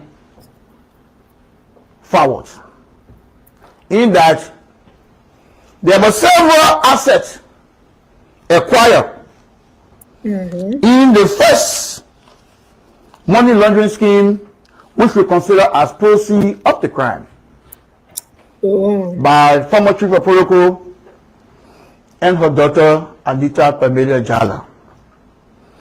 We now give you the opportunity to look at the screen,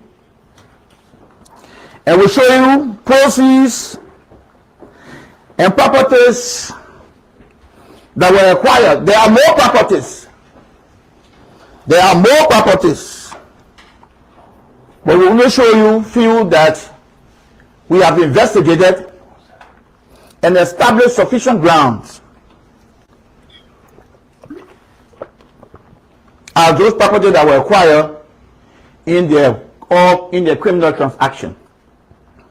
We'll go first to the property from Broadview.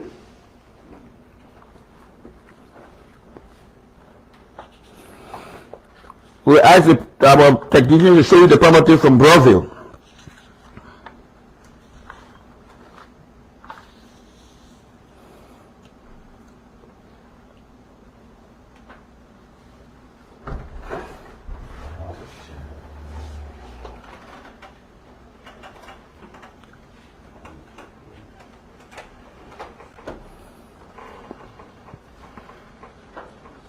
So give us time, let's set up this thing. That should have been done. The moment you're ready to jump, push a button instead of setting it up and what. But like you said, we can stop. I'm pretty sure people have seen that still.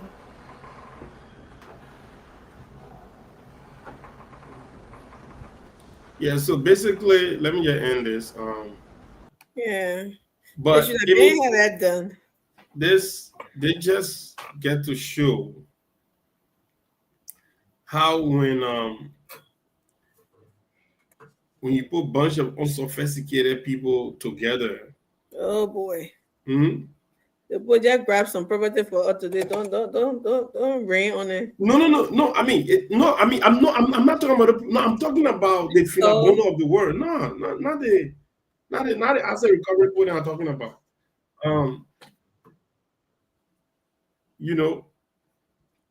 Hold on, wait. I think the team playing somewhere. Wait. Yeah, probably then. Shut it up. You heard that, right? Hold on. No, you. Yeah, it was still playing. But look, yeah, I had to turn it off from Facebook. So you talking about? Look at that kind of money. 6 million, maybe that probably like $7 or $8 million. Because if you add like the Liberian dollar, I don't know how much that is. You're talking about 800 and something million, 400 and something Liberian dollars. Oh, okay. So all right. Yeah, so almost $500,000. Yeah, almost so $7 $10 million. Yeah. So but that's the kind of country we have. And to be quite honest, Joey hadn't just got caught, or at least we have whatever. They just got caught. But this is how it been done. On Ellen Johnson, it was worse. All right, it was worse. Yeah, so but did not want to go after them because they knew nobody they were about to go by the playbook. they did not have the sophistication, and number one, they just didn't have no interest in doing it because they were so They wanted to do the same thing. hyperventilated Yeah. for power that they did not do nothing. And for them to know that when Ellen Johnson took over, she actually interrogated, at least charged Julie Bryan, the interim team. So Absolutely. I am just baffled that these guys, they really just went ahead and put this poor lady Fina Bondo as a scapegoat. Because number one, I'm not buying it. they knew, no, hold on, wait. They knew that this lady was absolutely reckless. But you see, sometimes, Amy, I don't blame people for getting involved with certain crimes that has to do with like federal in nature, right? Because I can almost guarantee you that's the reason all the money was being bankrolled into businesses that she was signatory to. You think all that money that she alone was samfooning that money? Absolutely not. There were high government officials, people in place, including the finance minister, that they're all getting some of that money. Because that's the only reason why you're going to set up almost 40 institutions, bogus businesses, right? And consistently giving government contract to, and they are not absolutely giving, they are not giving government nothing in return. But yet, you gave them these contracts. You know what I'm saying, right? Like, I'm telling you, there's a reason why you're not going to see the Samuel name on there. You're not going to see the president name on there. You're not going to see the Yunji Nangbe name on there. But it was a system set up to lower government funds in that area.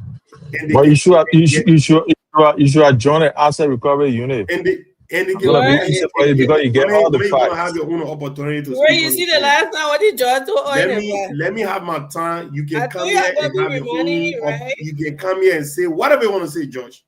Right? All right, go ahead. The last time I checked, we are all mature and we'll all be liable to our own, comment we made. All right. So that's the bottom line. So allow me to say my own reckless talking and talking here when you can't say your own too. So at the end of the day, I'm looking at this way. Look at Fina Bono. Fina Bono look like, does he even resemble or chief of protocol? Does she even like, I'm telling you. So when you go put somebody like that there, right? It's like you design this person to be what we call in our American term, Amy, as you might be aware about. We call them, how we call them here, Amy? We call them fall guys. You know what I'm saying? Take one for the team. every celebrity, look, let me tell you, every rap group, don't see rapper there. You can see American rapper there, right? You see a bunch of entourage behind them. Someone got in jet dead to, you know what I mean? To be the fall guys. So when push comes to shove, they say, that George did it. Let him out there. You know what I mean? So protect the main actor from the crime. Right. So Fina Bono was placed in that position. She don't know better. So she's now going to be the fourth person. Because all the document they're talking about, their business, she's signature to it. She's signature to it. But I know very well that she was not the only person on that money. Back to you, Amy. Thank you, George. Yeah, it's something. So George, welcome to the show, George. I know. Thank you. A few times ago, you and Anthony, every time you come in, I say, what is that? I was supposed to need to give position, they couldn't money, the taxpayer money, they're not doing nothing. They are dead. They are this, that. And I told you that the people are doing the investigation behind the scene. They will come out and do that and say this. The last time we heard about it is when they came out with the rights issue yesterday. Still they were dead. So dead, they suffers again. Maybe these people don't like to hear you saying they are dead. Y'all need to stop. What do you think about the presentation today? Look, we look forward to the proceeding. One of the things that puzzled me today was Clark Martin's his approach to this thing. It's laughable, but for a lawyer to make that sort of silly mistake, for me, it was just baffling. Can you imagine? You know what he said? He said the buildings, they are fruit of the crime. And usually when lawyers are speaking, right? When even DA are speaking, right? They can say, we're going to be alleging that this building you are seeing was ill-gotten, true, blah, blah, blah, blah. The DA is going to be alleging that they did this because they did that, because they did that. We are going to be alleging this is what happened, even if there is an indictment, right? But I think he was trying so hard, and I think that's why he's trying to stay afloat. He's trying to find something so that he can stay afloat with it, so they can say, oh, he's working. I think that was the whole thing there. Because for him to say, you see the bidding here? That story money bidding. You know what I mean? For me, I say, is he making a mistake? Or he's just outright out of his mind or something? Because it's still alleged. Because these people are not yet been, found guilty of any crime. But then you're looking at the property and putting it on TV and say, it's the fruit of the crime. It doesn't make any sense. That's one thing. Who is alleging it?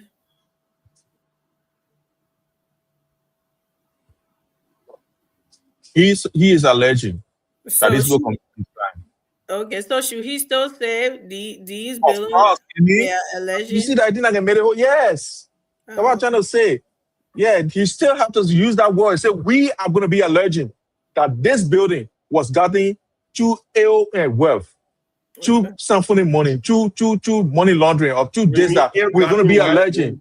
We're going to be alleging that this building was gotten through gotten wealth. You know what I mean? And that's the thing. But for you to go and stand in front of Liberia and say this building is, I was ashamed to be a Liberian. Actually, I sat there. It is okay. It is okay. Yeah, go ahead. Don't you think, with the length of period that these guys had to actually go and do this investigation, because remember when it first started, matter of fact, they literally started before the president even inaugurated. Remember, Amy? And we criticized them. So from that point on, they literally went into MIA. So they get resurfacing. Don't you think they have sufficient information and evidence for them to come out? They kind of like charges like this, and knowing that there will be or restitution, or there will be severe consequences when they get it wrong, that someone could actually sue them for character assassination. Don't you think? Okay, thank you. I'm going to give an example, and the example is going to be a little bit close to home, but I want you to forgive me. I listened when Stanton Waterspoon was indicted in America. Stanton Waterspoon, they investigated him, according to them, for 6 years. But when he was indicted, they still say, we are going to be alleging that all this property were proceeds of this crime. Well, we are going to be alleging. That's what the DA said. Because he was not found guilty. It is alleged. It's still alleged until that person. And guess what? The problem is that even if you say you investigated for 20 years, you still haven't found the person guilty. You have just investigated. People can investigate. It can be wrong. You know what I mean? And guess what? One of the things that he was saying, he said it in his deliberation. He said they invited Fina Bono and all these people. They said they ain't coming to any investigation. Let him get do what he want to do. So if you say that, so you don't even know what Fina Bono even had to say to the thing he alleged. And let me tell you something. One of the things that we have to know as Liberians is that, for me, I'm a guy who I like to consider myself jack of all trades and master of none, right? And that's what I do most of the time. I've read law as well, commercial law, right? And the thing they call excuse my life, or somebody tickle. No. It's not proper. So I will accept your apologies. So let me go ahead. The thing, but it is not okay, I mean, because what I'm saying, Yeah, no, don't tell me to go ahead, my man. I'm going ahead. So don't push me. Don't push me. I'm going ahead now. Leave it. Let me go ahead. So the thing is that in any you see, you got me out of my whole mind, everything. Oh, okay. Like for example, here in Australia, the Corporate Act of 2001, right? Mm-hmm. When an entity is incorporated, it becomes an individual. Mm-hmm. LLC. Whatever PTY or LTD or whatever. What is limited? Okay, America is LLC. Yeah, I think they got LLC as well, but they get PTY, they get LTD, everything, limited, proprietary, limited, all that nonsense, right? So they got those things. So when a company is incorporated, it's a person by itself. That entity can be sued, and it can sue people too, right? Mm-hmm. So for you to leave the entity, they say Gracious Right. Gracious Right is an entity because it's incorporated, right? So it is not Finabono. It is not even anybody who say they're working for that company. That's not them. That company becomes a person on its own, right? So when you are suing that company, you sue the company. The only time the director is held responsible for anything that the company does is very rare in circumstances. Like for instance, if at all this person, because there's a board to report to, right? So for instance, you can't like now you're part of this company. What is Gracious Right? Or you part of another group of company. Amy, oh come on. He's going to put money going. George will put me in trouble. Amy, George has been cornered. My brother just talked to Tabata. I'm not being cornered. If you understand me, you understand what I'm saying. So let me go ahead. Let me go ahead, guys. Let me go ahead. Let me go ahead. That's why I'm just allowing him to flow because he can't help himself to let it working. But go ahead. Give me a second. He tried so hard to defend attorney. How you attorney somebody establish something that name on all the documents? They said LLC. I understand what he's saying, but there's a way the people can do it. Where it's separated from the individual, right? They will not know that person's name will not be anywhere near it. But Emil, the person's name will be there. The person's name will be there, right?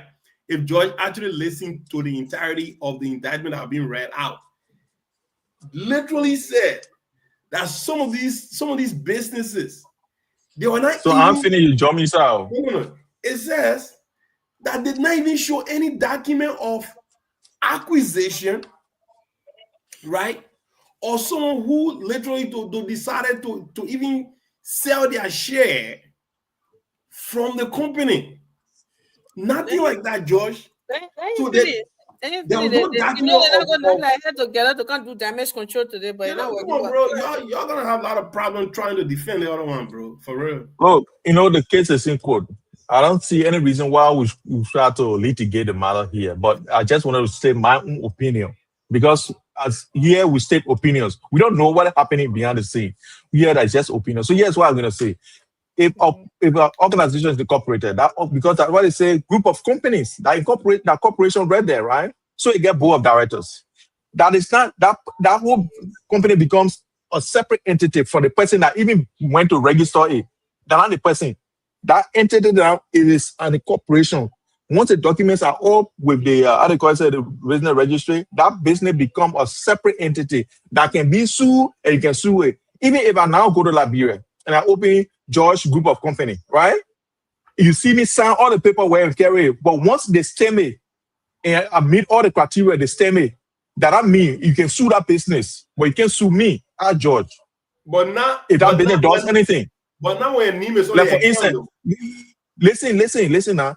If my man, what are you talking to? For instance, okay, I say I get a company like so you think the business gang here, you can go in the account and take money from there? We will do it. Bro, you are associated by that entity. If you are signatory to that account, my brother. My man, have you done corporate law? And that's what he said. No, I'm not Okay, here so let me just educate you. Let me educate you. Let me lawyer or someone who have yeah, read let me law book. educate you. Let me educate you. And you not just read law book. I did, after you say that why you good to do elective, right? When you said it, my brother, sometimes don't rush to go graduate. You know what I mean? I can do elective. I just say I want to do one of the law courses. I do it. I want to do one of the economic courses. I do it. I get it knowledge. So at least I can expose my knowledge a little bit and to educate people like you now, because you seem to be not open with that level. So let me just tell you, even George Wheeler as I am, I go Liberia, open your George Wheeler group of company. I say I exporting people cars. So you give me your money. You give me your money. I sign all the paperwork with you. I go benefit. When I ship castle on the road, right? You can sue me, George Wheeler. You will sue George. You George. How they call it? Group of companies. And then you will sue. And guess what? Our legal representation. Anyway, where you see? George did exactly what I wanted him to say. And what he just came out with. George, right, George? Explain time. You just said that the person you're doing business with is the one that can sue the company, and not you as an individual. Cannot go after your personal resources, your personal fund, your personal bank account. That company. But if the company is doing some bogus deal with the government in the country they are registered in, the government find out that some illegal stuff, and then you stole from the government.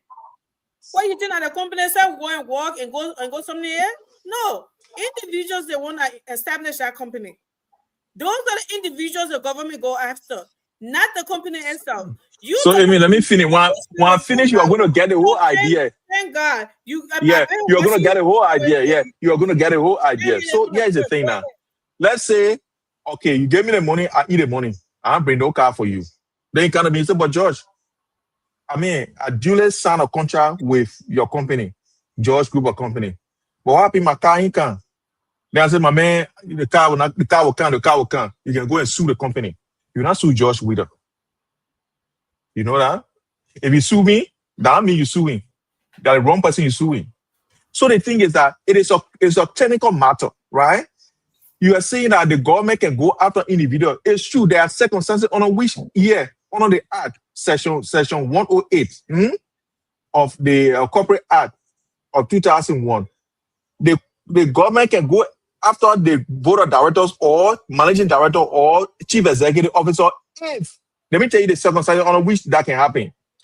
If the person does not get the board consent and does something. Like for instance, I can't on the side, the paperwork Amy gave me to bring her car. She signed it. I carry it to go file it in or something and take it to to the board and not get in our account. Then I take it for myself. They will prosecute me, George Wheeler. They will not prosecute George Group of Company because I deliberately acted in poor faith. Thank you. Because it required that you add in good faith. So in this case, where this thing happened, for me, the first thing I saw was that Mr. Martin was not using allege. He was not using allegation. He was saying that already, like these people are already guilty. That they already guilty and they're going to jail. That's how you are using it. So you're not using allege. So I felt funny about it. The second thing is that, but one thing he said, I started thinking, and that's a critical matter. That's a critical matter. What he said was that he said, Fida Bono name is not on the business registry. Her name is not on the incorporation document. But if you go to the bank account, her name there as a signatory. That was the only part that I pulled my hand. I said, then this needs to be investigated. Because the reason why I say that is that because if you say I relinquish this company because Fida Bono company were operating before the CDC government came to power, right? Yeah, right. So when she got into power, she said she doesn't want to be part of the company again. She gave the company out. So her daughter took over the company. Okay. So if that is the case, your Nina is supposed to also be on the bank to be signatory. Like for instance, now my church, as the administrator of the church, as the board of director of the church, the chairman of the board, I got signature to check the banking account. But for some reason, I left the church. My signature still there. But because the church can expend the money because we're in a new economy now where, they get credit card. They can use the credit card and use the money because when you use the credit card, we know say you that credit card way that you use it. So we know how to account for it. So money can be taken and you say that I take it when you get a credit card. So that's why it happened. So for me, that's the area that was a little bit blurred for me and I needed more clarity. And as the case goes on, I want to get clarity from that because why is it she on the paper, they play the money air. The whole company on Nina there, but they play the money at a bit on the air. For me, that was the only part that shook me a little bit. But this is a case we need to go through and see exactly what happened. Thank you. Like I was saying, George, you try, but you're not make it. You're not make it. Let's go real quick. You're not make it. You're not make it. The thing ahead. You're not make it. So you come here to. I know you're trying to do damage control, right? That's the whole play. The whole something in the chat room. Man, how we gonna go out there to muddy this thing? But that's just it. But it's not adding up. Some of us never did law. I ain't even do that in my elective. But I think I know better on how when I don't care, you can go put your cat name on it, right? And something like you said, the person you're doing business with can sue that cat, can sue that business, can somebody in the and in the case that the government is doing business with. You cannot talk now. You have 15 minutes. Something, please let me talk without something. So you can do that, but you scamming a government. The money is coming from the government. The people that you're not doing something from the government, you're taking money from the government without doing any business with the government, according to the chairman, right? Ture? You also he also said that there was no this woman not had any business established before the kingdom government. He said that. We can play the tape again. George just told us if she not had these businesses before the CDC government. And the chairman said that he said that wasn't the case. Okay, so if you have your name on every documentation, George, and this company is defrauding the Liberian government and taking money from the government, and that's what this is established for, to go after people who are illegally taking money from government properties and all of that. And then you see that he said, because the group of company or they don't go after the individual. No, they go after the individual that establishes the individual is working in government, the individual taking government funds and doing that. It's not people that are not doing to say all the night people are doing business where they pay something, then she goes to no, that's not what it is. This is not even a real business. It's just going to take money from the government. What are the things then? What are the business what goods that she's selling? All services they deliver. Right. What are the services they deliver? Right. Deliver took on a challenge, Amy. He will not tell you. What you saying? Government literally told them, look, we get this thing. You claim that government owe your money, right? Come up with receipts. Come up with all of the services. How you get receipt when they pay you? How you get receipt? They're talking about taking $6 million. They're not paying you. You gotta get money from it. No. I thought you were talking about this. I think it's the bidding project that happened at the Ministry of Foreign Affairs. I thought what you're talking about. But if you talk about another group of company, yes, they render service to the government. Okay. They supply rice to the military for almost 4 quarters. See the rest they're talking about. They want to store too. But that's to finish. At the end of the day, right? We can talk about this until darking don't come. Right. There is absolutely no whatsoever evidence that you guys have. That was a very lucrative Ponzi scheme set up by people in high places, create an entity where they can lure federal funds for their own pocketing. All right. And they decided to go bring a lady that is more ill-sophisticated, don't know exactly the ramification or the consequences that were going to come, right?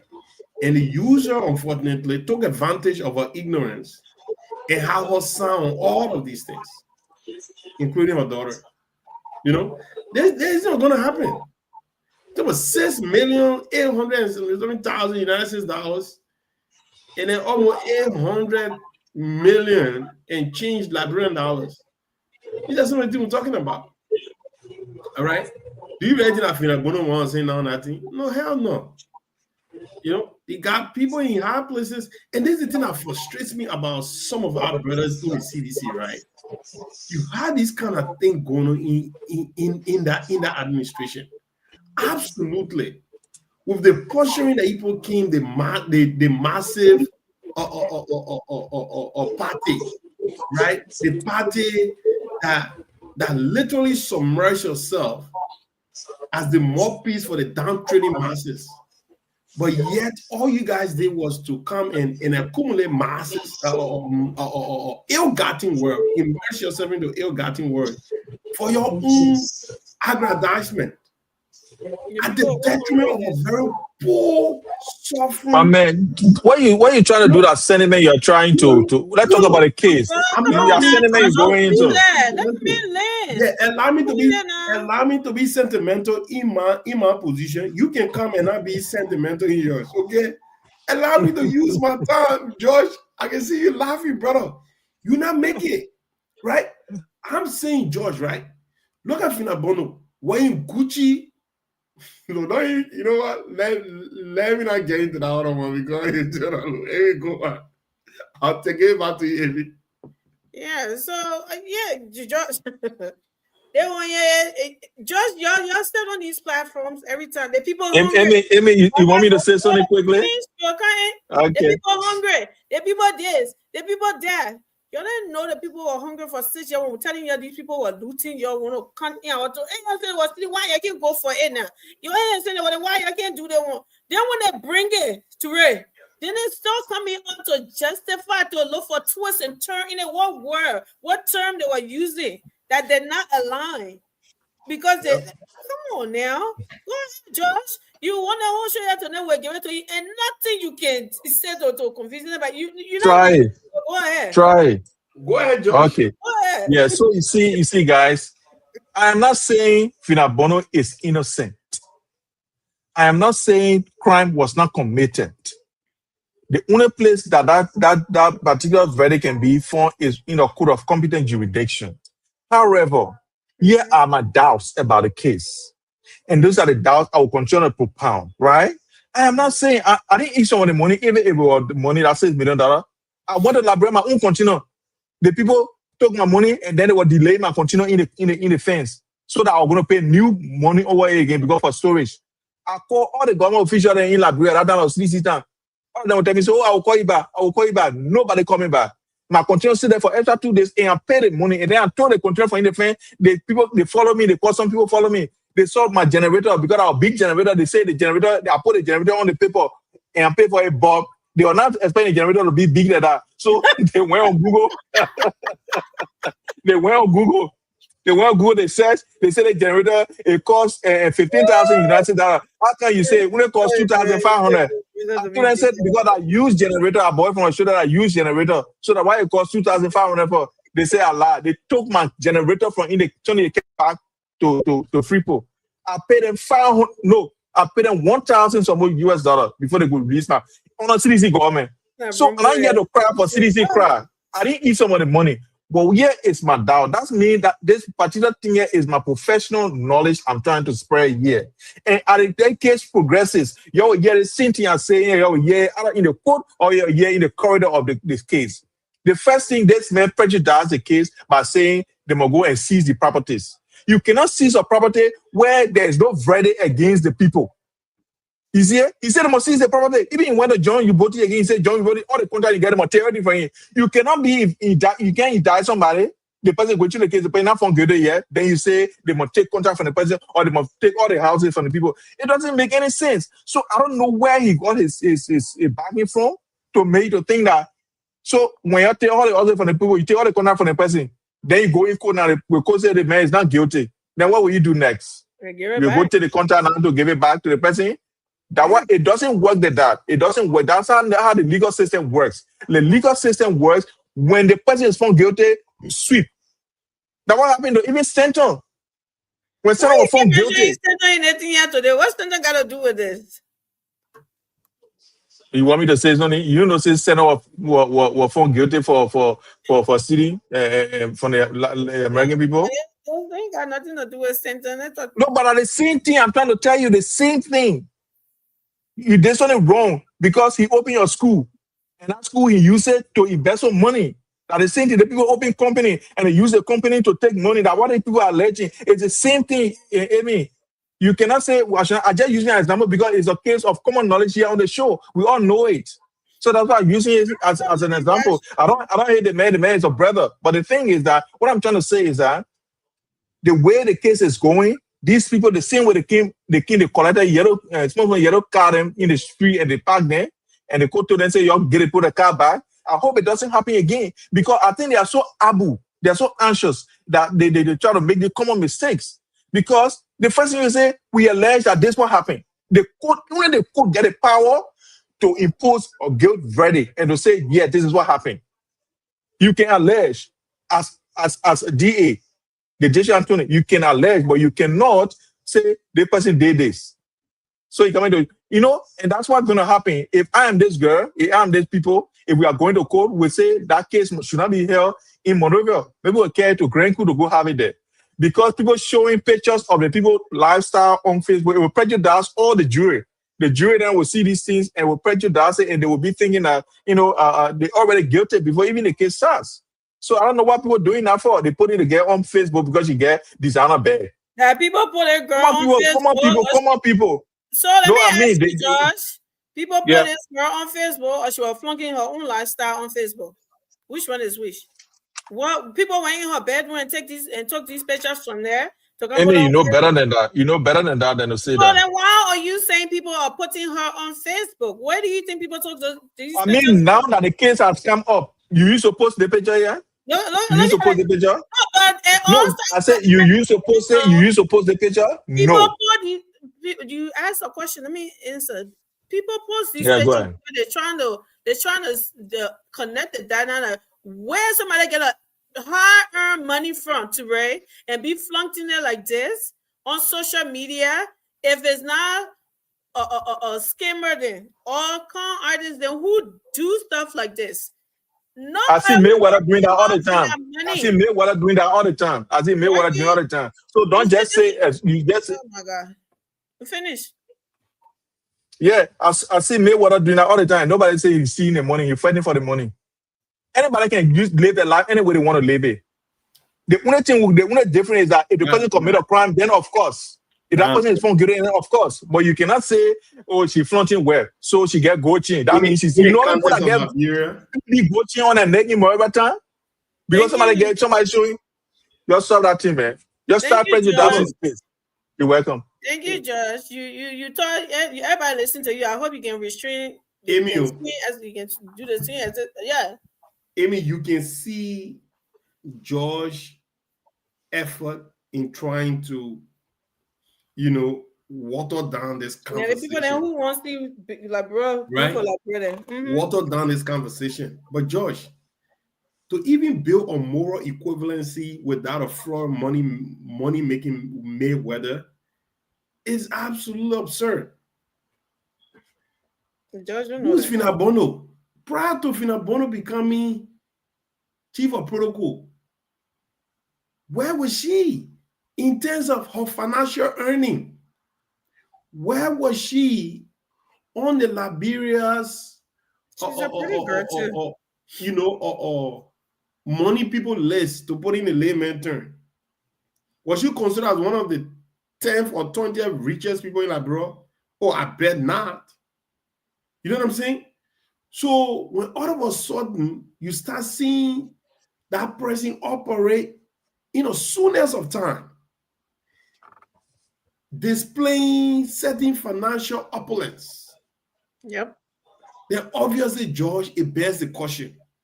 Then for you to say Mayweather be flaunting with his wealth and stuff like that, we all know Mayweather is the only boxer in the history of boxing that have fought a fight that lasted for 27 minutes. But for one night, this guy was able to accumulate $100 million in payday. And everybody know exactly one night. You know what I mean? So, George, for you to even try to bring Mayweather in this one year, I don't know, my brother. Yeah, can I say something? Yeah. No, my brother, wait. You All right, go ahead. No, go ahead. Let me All right, have go my ahead. You trying to even drag that into it. Come on, George. That will not fly, right? And besides, we are all Liberians. Whatever is good for you should be good for me.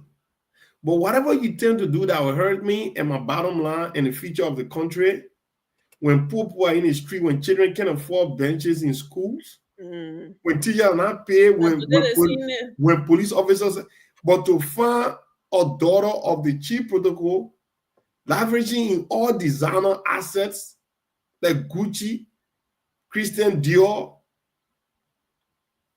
Fendi. I mean, all of these things, bro. And you guys are cool with that? I mean, that is absolutely not proper. There is nothing proper about that, bro. There is nothing proper about that. And I just want Sidicians to look at it that way. We are not trying to, like, everything can be politics. We should look at certain things and say, this is wrong. Fina Bono, according to what I know about that lady, they say the woman had, how do you call it? I don't know, Lapabido, or whatever they call it. Lapabido. You know what I'm saying, right? Just there, she had gracious rights. You know, and to have that kind of pressing operating a way where Segu Carrasco calling her man. You know what I mean? Like dancing behind her. You know, all that stuff, bro. I mean, I'm sorry, man. This one here, it hurts. And I know Sedition will try to run around this, try to draw any sort of moral equivalence, like my brother and friend Josh, who I care about so much, try to do right now. I don't think it's gonna fly. And people just listen to you and watch you. Well, it's not your turn. As your glasses continue to keep pushing it up. You keep pushing all like this, bro. That's what bringing it down. They're not gonna work, my brother. They want here. You get. But listen to it. You know, Judge keep hanging himself here tonight. The thing is, these people are not working. This thing, George here, like I said a couple of weeks ago, he mentioned this thing, Gracious Writing. And it's him and Eric. I don't know why Eric didn't come on tonight. Well, I didn't say that just something. Yeah, if I put it right in there. Yeah, there's something that just something for Braga friend to eat for nothing money. The people suffering. The people do that. They're just showing you something big. That the people are suffering. You saw all the children in the street. Everything they're just showing it to you. Instead of you be upset, so you still care about like people suffering now. That should make you upset. You should wonder. You should be like, what? All these revelations should get you angry. The same if your anger is genuine about the people now. Oh, tonight, you know this thing. Whenever things that happen to where it exposes people like George them, right? Because they come on the show and act like, or they go on these platforms and act like there's so much care about the Liberian people. And we always tell the people they don't care about you. They want to care about our political leaders and their party people. George is sitting here tonight trying to take it up. The whole not even want to go in the thing, and he's trying to put it, make sure whole goes in the thing, try to muddy the water, try to something. But The one thing he's not doing is being angry for the Liberian people. Like, do you know how much that money could have done for Liberian people? We don't hear George say anything like that. But just Baga taking a trip to France, he said everybody go would have been for it. Baga would have sat at home. But almost $7 million from stolen from the government, right? With nothing. Just sitting here trying to defend it, trying to twist it. What kind of terms was used? What kind of term wasn't used? That's all we hear. We not see any of the angle that George usually have on the show here for Liberian people being hungry. They're going to they're dying. Nothing happening. Nothing like that. That's the hypocrisy, and this is what I like. And I'm just saying here, smiling as he talk, right? Because for one thing, though, why they're not going after them? Then the same thing I said, whenever they go after them, you'll come up with all of these excuses. If it's not wishing, it's something wrong. Tonight, George is right here proving it. He's looking for all the excuses there. But anyway, we will allow him to expose himself more and more. Go ahead, George. You got the floor. Thank you, Amy. You know, here's the problem I have with the whole indictment. Yeah, the reason I have an indictment, where did the money come from? The $6 million. Who paid it to them? Finambono was not working. Good. If Simon Twe is the one that gave the money to them, why is he not indicted in the same indictment? Then they say alleged because they put him to nowhere. You can't get the money from your cover and give it to Finambono. Why is Simon Twe not indicted in the thing? You see, when we are thinking and we are saying things, these things should not mean that we don't love Liberia. We are always trying to look at the facts, what is on the ground. Because, like for instance, if how they call him say Batala boy here is the one that keeping the money for the Susu Club, and I go to Batala and Batala take $600 and give it to me, and now they go account for the $600, then they say Batala give it to George. You think they will not indict Batala and myself together to carry to jail? Because Batala shouldn't have given me that money without authorization. So can we now think ourselves and say the reason why they didn't indict 712 is because they gradually right after they work for the money. But because everybody wants to start yelling, so they're not even being rational about this thing. If a 712 are going to be indicted in the same indictment and say 712 knowingly gave the people the money and the people didn't do any work, he getting $6 million and they did not do any work. So we are indicting for theft of property. Then, of course, then the case here is clear on the ground. Then at least it's open for discussion and say, oh, yes, there's a threat. So they went to cemetery because this Finambono was in the president of it. Went to cemetery says to $6 million and give it to her. And then she just went to Mary Meg. Now, what are they buying all the things here for? They was like, oh, there is a trail. But yes, this whole case ain't get trail. Because you say, okay, $6 million in the account, or deposit in the account. Where did this $6 million come from? It came from when you say they did business for the government. What business they did for the government? We got the $6 million. No business. So that tells you that these people actually did legitimate business with the government. Okay, that's how they got this money. So if they did this so-called legitimate business with the government paid them. Why did they refuse to go and explain themselves, saying they were legit?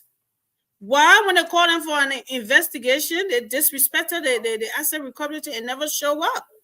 Why? I mean, there are two reasons why. The person that appointed this team, that is law and binding on the country. So who are you to say no when they call you for investigation? If you do it, there are two reasons why. Two reasons why. You think when they go to arrest you, when they say you have the right to remain silent, or anything you say or do will be used against you, the mariner rights, right?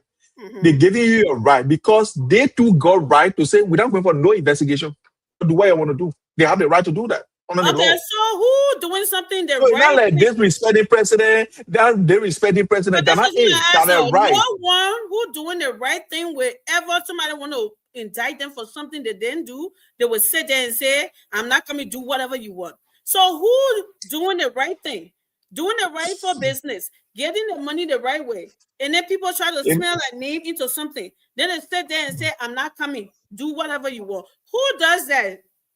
That you say, "Oh, you gotta have rights." Of course you have right, but they are doing a job too. They also have rights, and if they whatever they're getting up, if you don't come to explain yourself, to tell them no, I this mean, is I don't know. you I can don't get know in trouble. So who will want to get in trouble, Josh? Who? Tell me.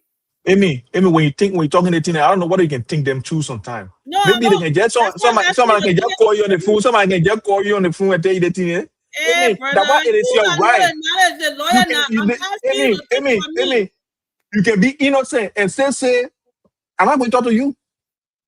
Yeah, it's your right, legal right. I can no say all that thing you're doing that's so loud. I say I will not talk to you. Go and do whatever you want to do. I can be innocent. I can tell you that. That's why I get it right under the law to remain silent at any time.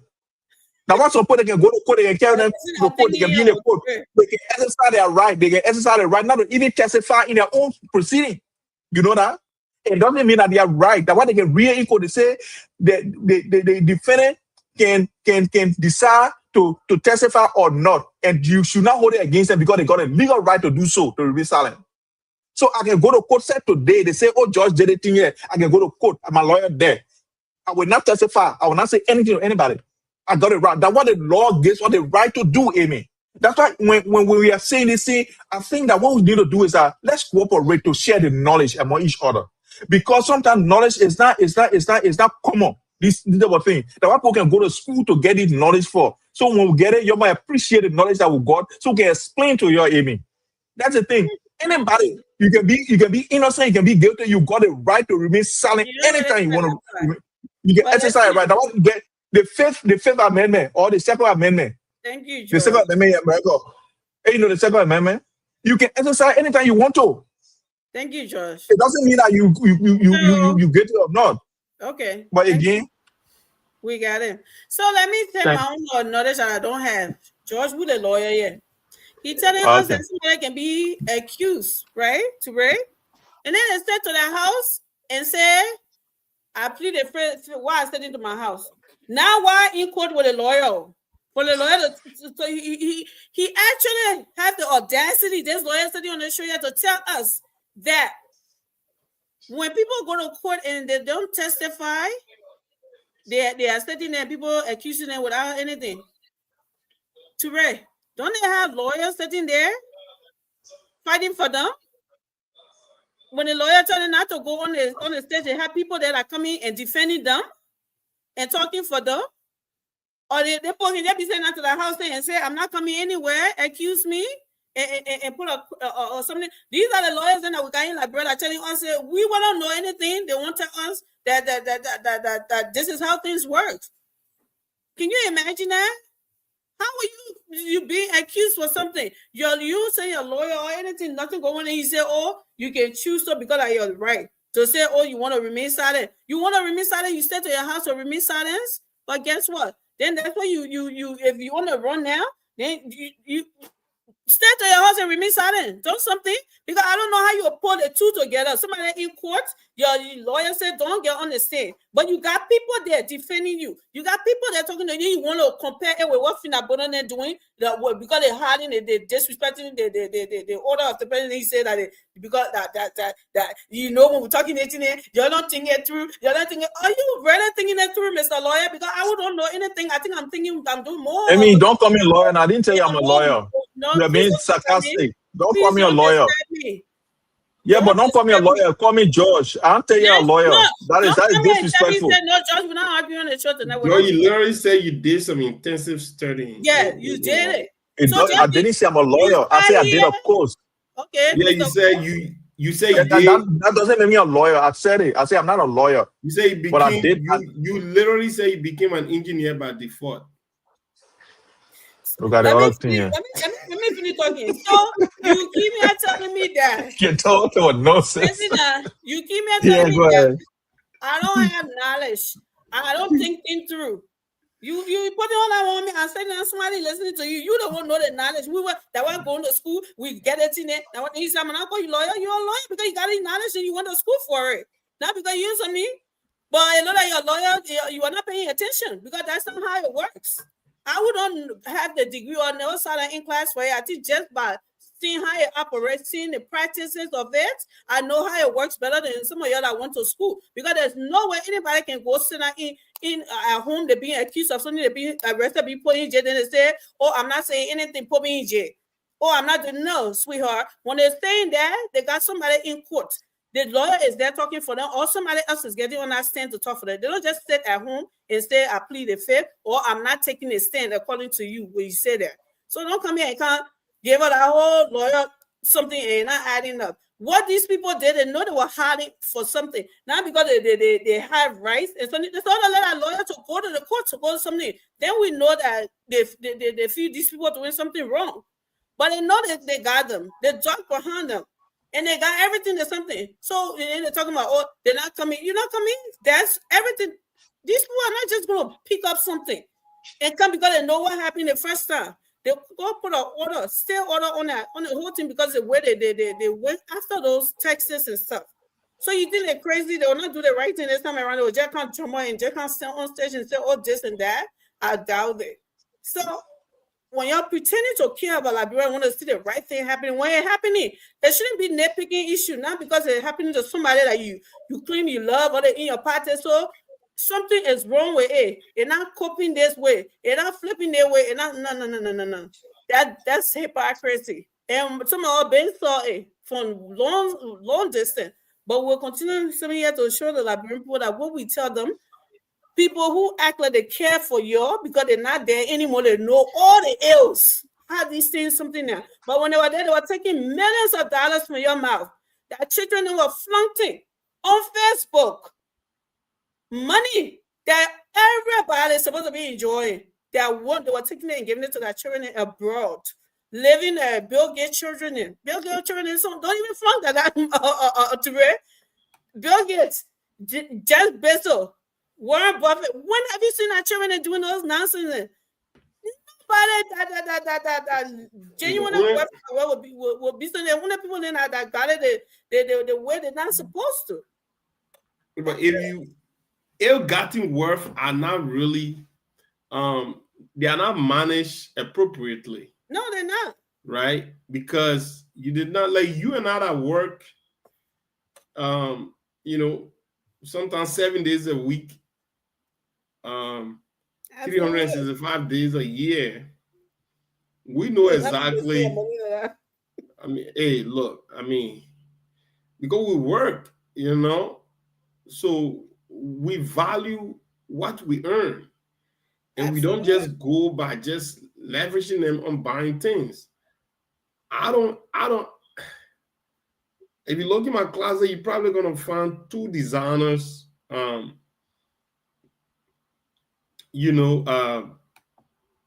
material, and those things were not purchased by me. Someone literally went and buy it for me, and when they presented to me, I almost jumped into sweat. I said, "Why didn't you just give me the money instead of buying me Gucci, belt or whatever that is?" Mm-hmm. By the end of the day, we are not cautioning how people should use their wealth. That's not what we're doing. If it's yours, no. Right? That's not what we're doing. You can use your money whatever way, shape, or form. But if there's any doubt or any sort of lingering insinuation that there is a semblance of ill-gotten wealth in that regard, obviously, and you are occupying a public office, I think it's only fair that we bring that person to public ridicule. Because when you are put in position of authority, you should be at your best behavior, and you should only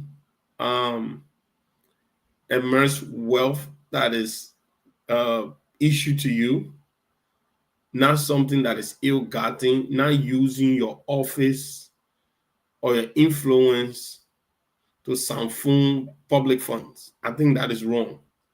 And there should be no moral support for behavior like that.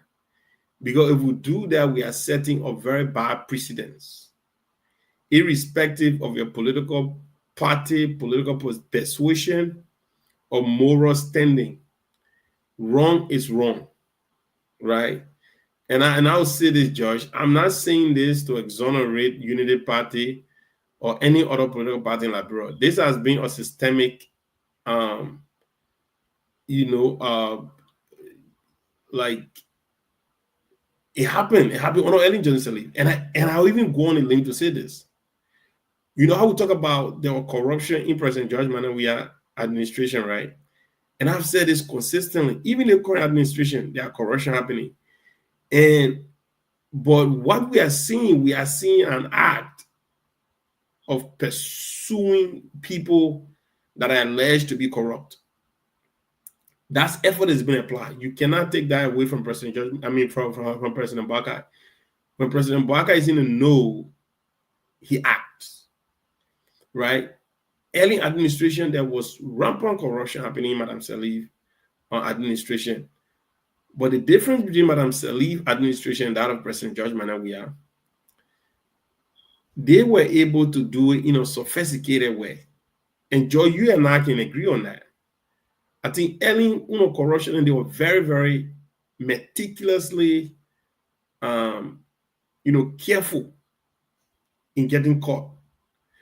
But President Weah's administration, they almost seemingly tried to justify corruption. Amy, remember when Nathaniel Magee told the Liberian people that at least we are not taking our own out of the country. So we investing in Liberia. What are we doing, man? Josh, I'm pretty sure you have problem with that statement. Oh, please, no, he did not. When they do say at least we are not taking our own out of the country. There's a guy who buried his mother in a very lavish style in a country where people can't even afford $1 a day. Then when people talk about that, they say, "Oh, they made a minister of state.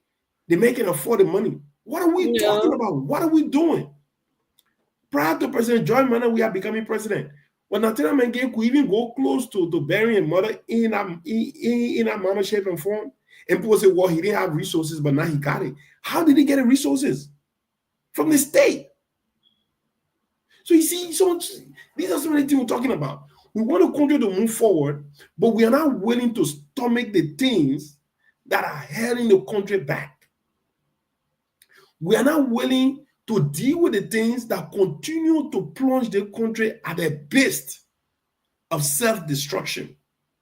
Absolutely. But because of political convenience, because of political political, what you might call it, affiliation, we allow these things to happen because we know the perpetrator will always gain support from their base.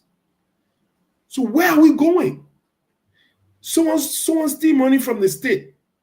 Then post says a witch hunt. People go investigate that, they bring out the evidence, and you see this woman submerged in wealth that we all know that there is absolutely no way she would have gotten that wealth. Right? But at least my friend on the other side, they will still come and justify that as if that will move our country forward. That's not going to move our country forward. Because if people that are stealing that Liberian money in the country, if they're even investing in the country, Liberia will move forward. But they are basically going to Ghana then, enjoying themselves, going to Dubai then, coming to America, buying all these expensive things at the expense of the poor people. Then we should sit down and be cool with it. No, I'm not going to be cool with it. Because at the end of the day, if we want a Liberia that should work for every one of us, then we should not allow few of us to enjoy at the detriment of all of us. It don't make sense. Be satisfied with what your earnings are. Allow children to live. Allow children to go to school. and educate themselves to have the ability that they can be an engineer like my brother George, who don't have to worry about Liberian government money because he can earn his own money as a regional managing director. You know, let me put my man whole portfolio out there. You know what I'm saying? But by the end of the day, man, George, we need to be able to differentiate ourselves from the political party, because these are the senior very guys that own spoon right now, tarnishing everything about this government. Exactly. They were just in power, George, not even 2 years, but they are back again, masquerading themselves All the wrong thing that can happen now, as if they are in the interest of the.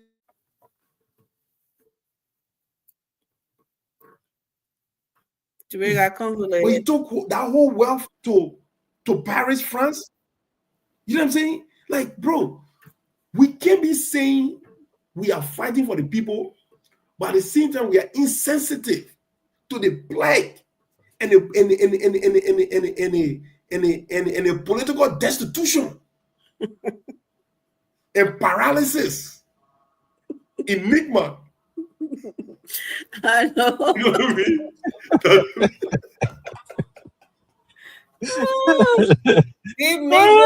mean? Economic paralysis. Enigma. Yeah, but man, look, I mean, it is absolutely. Sometimes, Amy, I sort of go fucking me like, bro. Anything, if you go kill somebody, you will get supported. And it's scary. No, seriously. I mean, sometimes we make fun of it, but it's really, really ridiculous. And So can I speak, guys? We'll go around again to Montana, right? It's unfortunate that that people at George we come here and tell us what the people going through today, like you were saying, and then now when we talk about what was being done, what is it they were enjoying? They were having all the party, all the enjoyment, everything was great, but somebody lied to them and said you're not enjoying, so they voted the person out. They're telling them what was going on in our era. And George here trying to justify, trying to tell what is wrong, trying to tell her what is lawyer turn. And this not one time today I ever heard. You mean you speaking again? Your time finished, they may finish. I mean, try to get it now. Why you keep disturbing the show? I told you said when they play when you was trying to set it up for you to come in. I told you that what you said the last time in the back. I told you I'll keep reminding you because that's not true. That was something you are making up. You don't do that. And you said that's true. So you keep interrupting. So I try to bring you in because you keep hanging yourself tonight, and I want you to hang yourself more. So I can't. That when the day you come on the show and I tell the people say you care for the Liberian people, you talking this won't happen, that won't happen. They'll be looking at you like twisting our lips, looking at you. So that's what I want you to do tonight. Go ahead. Thank you. You know, one of the things that I am, that some of you are not, is that you are not realists, and you put into place sentiments to cloud your judgment. And for me, it does not. For instance, then look at this thing. If you don't have a job, you are destitute. You are on economic, paralysis, enigma. You know what I mean? Like you know what's on economic paralysis? When he declared after the first time, $2.50. That when he came away. The second time he declared, how the guy say 3 years after that when he declared, he had $90-some odd thousand in the account. And then what came to my mind then I was like, look, when you are not working, you don't have money. But when you are working, there are salaries that are due you to be paid. And those salaries are paid. And you can use it whatever way you want to use it. You like I said, just buy a gold chain to be and drop top to foot on your whole chest. That's your money. Nobody should have the right to tell you how to use your money. You can do anything you want to do with your money. So here's the thing. Liberia, I disagree with the Mussolini, that how they call it, the former minister did for his mom for her final resting place. Even though it's in our tradition, is a very delicate place to tread, I still disagree with the idea, because looking at our people, how our people are suffering, then for you to build us, put electricity inside everything AC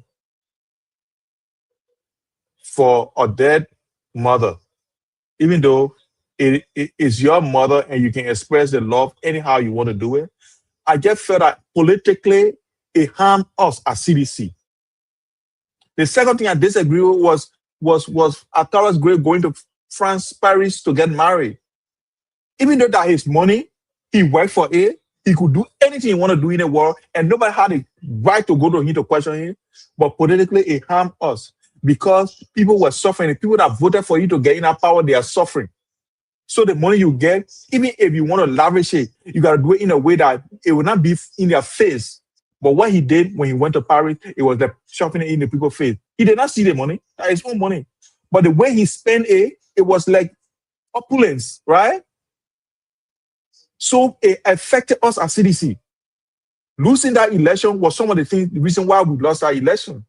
Because people fronted wealth that, that the way that it hurt the constituents, so the constituents to hurt us in the process. But in no way, anybody can tell me, yes, say when you're working, your money, you must use it according to what the public will tell you to use it on. When the public eating kasali or they eating curry yogurt, you must eat curry yogurt too. Why you get money in your pocket, leave it and go eat curry yogurt? Nobody can ever tell you that.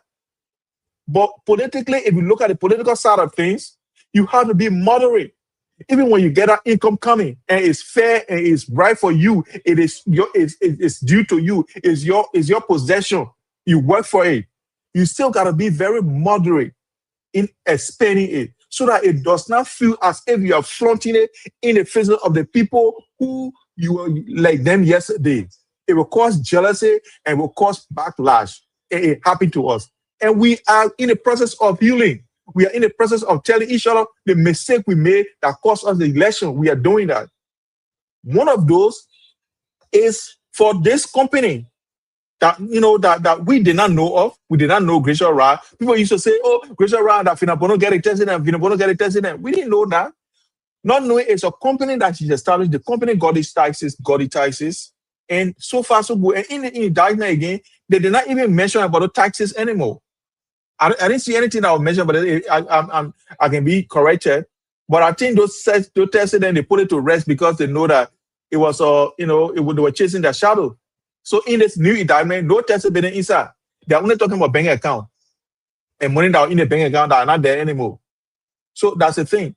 And I don't understand, because when they say money laundering, so many charges. I was just looking at the charge sheet just now, and all these things. For me, all the explanation that they gave did not address each of those things. Usually, when the DA is indicting someone, they will go on air and explain what the charge was laid for.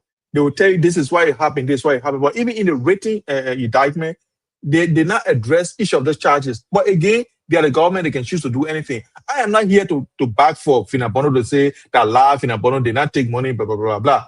But it is simple. Let us brainstorm here. If you say money in the person's account, where did the money come from? Was it a legitimate deal that the person struck, or contract they did, and from the contract they got this money? Or the person just walked to finance minister, and because they enjoy their office, they just took the bag of money and give it to them and say, carry it? If that is again, that person who gave them that money to should go to jail to be indicted. But if you leave that person out, and then you go chase the person who they gave the money to, somebody the person can say, oh, the person holding the money for me and they gave it to me. What will you say? Now, Finabono says she was not going to submit to the investigation because she felt that it was nonsense. She told them plain blank, take me to court, I'll go to court and answer it, but I'm going to answer you. That's what she said.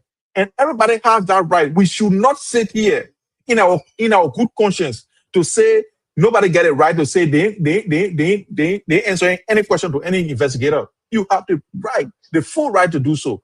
Investigator cannot knock on my door and open that door and say, you coming in my house. I will ask you for the warrant. When you gave me the warrant, you said, when you see one ask me question, I say, I have the right to keep quiet or silent. I will not tell you anything. And I do have that right. It's a human right. It's my legal right to remain silent. If I don't want to talk to any investigator, I don't have to talk to them. So it is very, very straightforward. So why are you indicting somebody when they play the money came from, when you say the money they got in, and you're not indicting that person too? It is strange. And that's why I said the case, it will go for years. Yeah, you want to ask me? Go ahead. Thank you, George. I keep saying thank you. Not on my mute. I just keep saying thank you. And you are recognized. You are recognized, Matala boy. Time is out. I didn't know I was mute. I just keep saying thank you. And Matala boy, you are muted as well. Don't recognize me. I want Amy to recognize me. Oh, okay, but Amy recognize. Let me ask the question here. Let me go ahead. Your time is over because I think he keeps telling you. You're not like but ask me questions. How do you go? How the person will go? What the person will do? I think you keep repeating yourself. All right. Okay. Amy, George wants us to believe that he just literally lay out what due process proceedings is all about. Mm-hmm.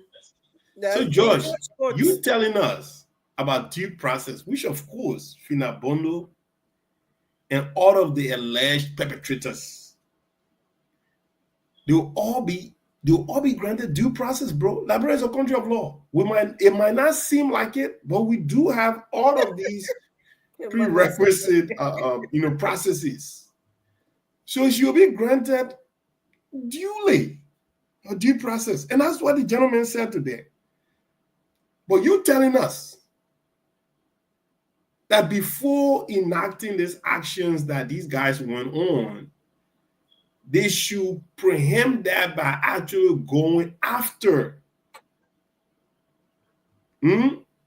people that could have given or made people that made funds available to Phyna Bondo. Is that what you're saying? Yeah. Is that what you're saying? Can you repeat that, please, sir? You're saying before going after Phyna Bondo, follow the chain of the transaction, where the money came from. If I understood you well, yeah. Follow the chain of where of where the funds came from, and that obviously we know that would then implicate the finance minister. So you're saying why Samuel Tuah is not being apprehended?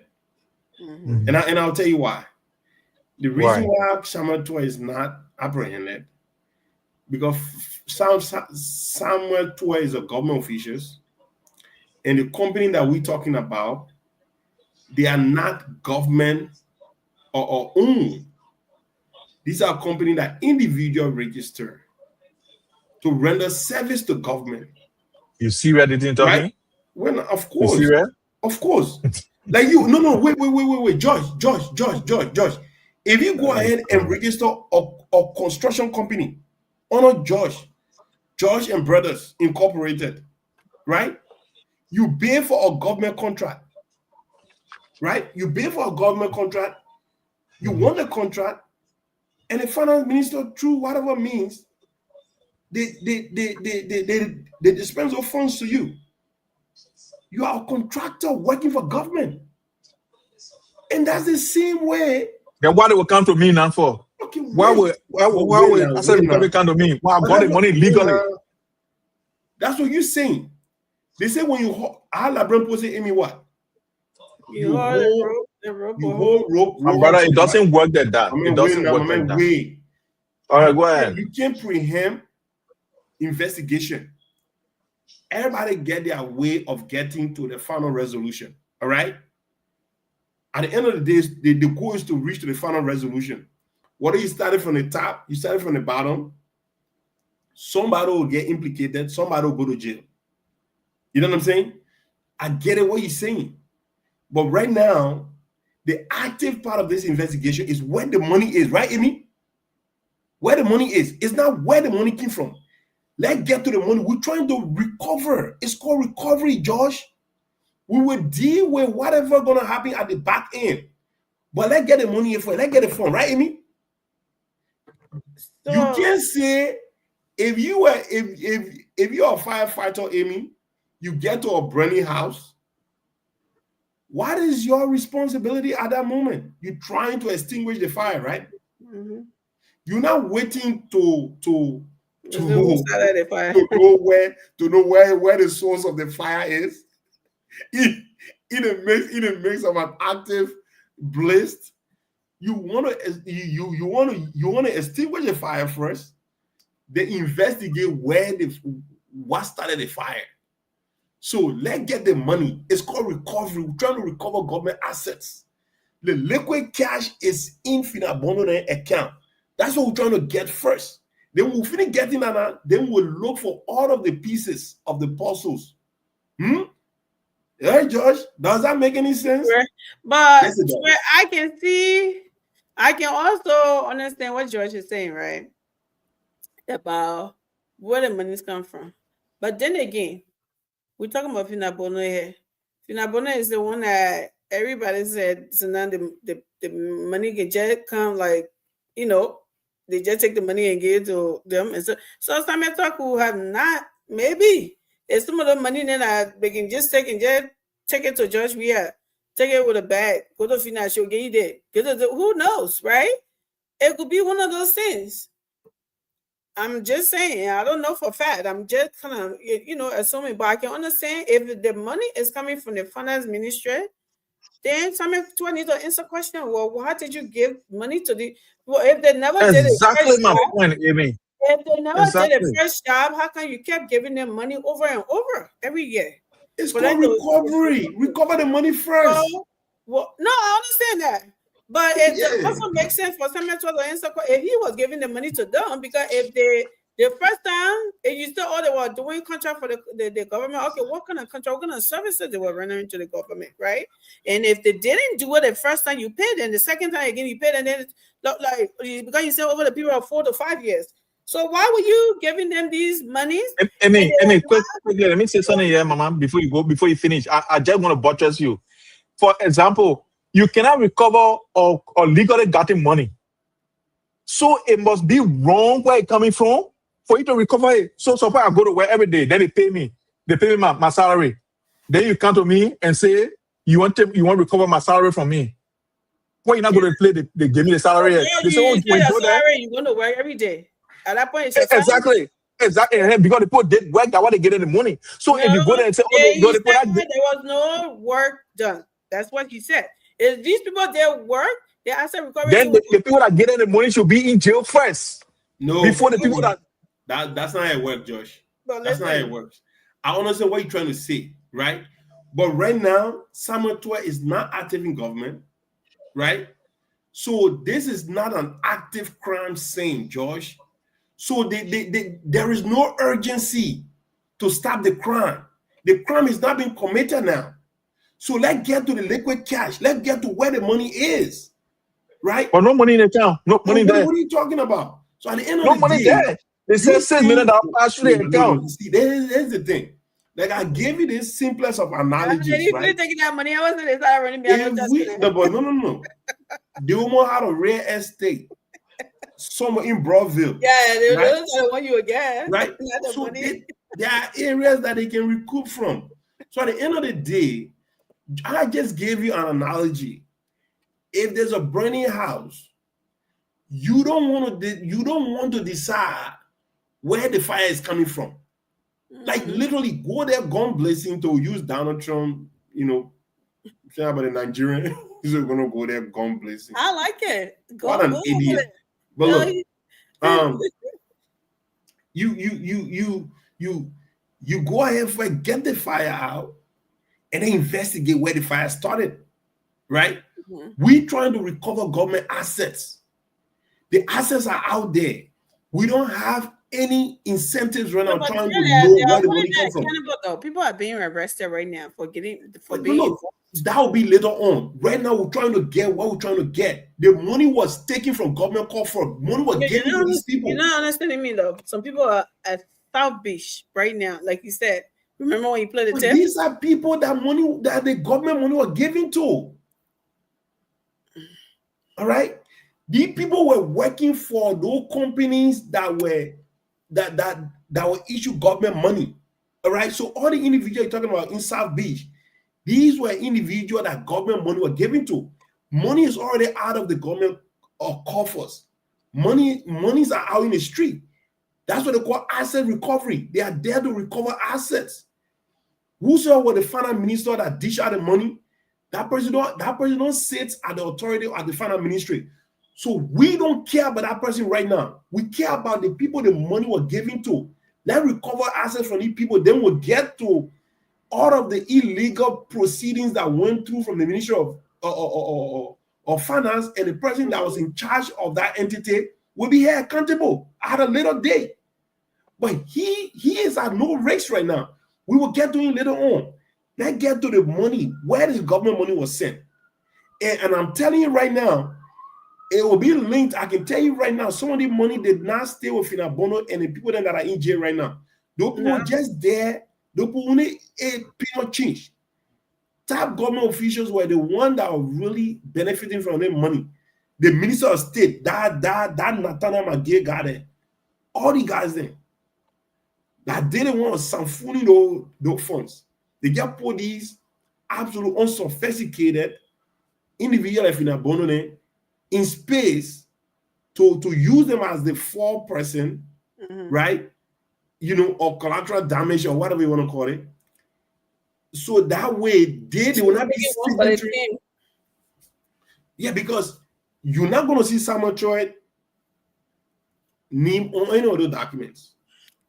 It couldn't have been because he knows that whenever these things came up, maybe Samuel Choi knows that he was the finance minister. He was going to be the first person they come to, so he wouldn't want to send himself from there. But another thing again, when we talk about people working for money, I'm one of the people too who says that whenever people are working for that money, if they're genuinely earning those monies, you cannot tell them how to spend it, right? Even though people can want to make it seems like it's taboo. But come on now, let's not be naive, even though that is true, right? But we just talk about Nathaniel McGill here, right? So before I think it was 2022 or 2021, right? When I started paying attention to Ray, Nathaniel McGill sued the bank, right? That somebody, are you listening? I don't know if you remember. Listening. That somebody went in his account. Sue the bank, yeah, I'm listening. That somebody went in his account and took money out. And that this account was just his pay going in that account. He was not touching it at all. Right? It's supposed to be certain amount. When he went to look at it, it was not the amount he was expecting because it was the whole picture going there. So he later realized that was his wife, in the account. So that leaves me saying that, okay, you go into a bond counter, you spray money here and there, right? You being Robin Hood. You doing all of the extra stuff. But you just revealed to us that you're not even touching your paycheck. You barely a misdemeanor for your mama. But you just revealed to us that you're not even touching your paycheck. It's going in this bank, right? And that some money came from there. And you're suing the bank that the bank stole from you. And you found out it was your wife. So then what should the public say in that manner? Like, or the whatever money he getting at his money? Who works and not touch that paycheck? But you living a flashy lives. You spraying money all over the place. Where are you getting these monies from them? You're not touching your paycheck. And if you are touching your paycheck, nobody will turn in and go be giving that paycheck out like that. Then how much money you getting? We still have the question there too, right? So, we understand that, but people want to make it look like, oh, these people are using their paychecks. No, the way in which it's called auditing the person's lifestyle. It may not be being done professionally, but just by looking at the person to where there's no way that person using their own money. It doesn't work like that. There's no way. George over there, he working. George know he will not go be flashing his money out there, be throwing it up and something. Then why he got housing like Brother Bay, he got rent, something, he got insurance, he got all of those money. How is he getting all those money? Unless George saying making $1 million every year. Other than that, it doesn't exist. So that's what people see, and they're not talking about people paychecks or whatever. If you tell me somebody using the high end paycheck, you want to tell them myself, then I will have a problem with you, because then that's foolishness. It's like if people like this guy, Patrick, what's his name? What's the other guy name again? Patrick who? The one that was just at his friend's wedding or whatever. What's the guy name? This UP guy. UP? Yeah. The man with the generator? Patrick Honda? Everybody got generator. There you go. Patrick Honda. Yes. The one way he was taking. I might get a famous generator that taking 3,000 a month. They. Okay. We're talking about $3,000, but we're talking about almost $7 million. There's nothing there. Yeah. Yeah, put a $3,000 for 1 year. You got more close. Oh, George, you can't help yourself. Like I was saying, if you like what he was doing today, Labor Day, playing on the band that we all do at a wedding, what people start making big deal out of. Right. I don't see nothing wrong with that. If Patrick Honda was taking, they also like gonna think he said, oh, the person working, they got money that I own something. That was just Labor Day. He showing on a band. We all go to a wedding and thing we do, right? But what Nathaniel Miguel was doing, it was nothing close to that. Then you want to play politics with that. But you sit there and tell us, oh, Miguel, their own was okay. $7 million disappear. Oh, well, it made no sense for them to not do this, for them to not do that. Then I don't know where your loyalty lies. At this point, it's not about liberating anymore. It's about defending people and defending political, how do they call it? Second rights and stuff like that. That's how I see it at this point. And I think that Liberian people pretty much seen through all of it. All of the investigations and stuff that they can be asking for is not genuine. They're only asking for it to where when they see it cool down a little bit, then they think it's not going to happen. And I always say, yeah, right? Give the process, yeah, Monday.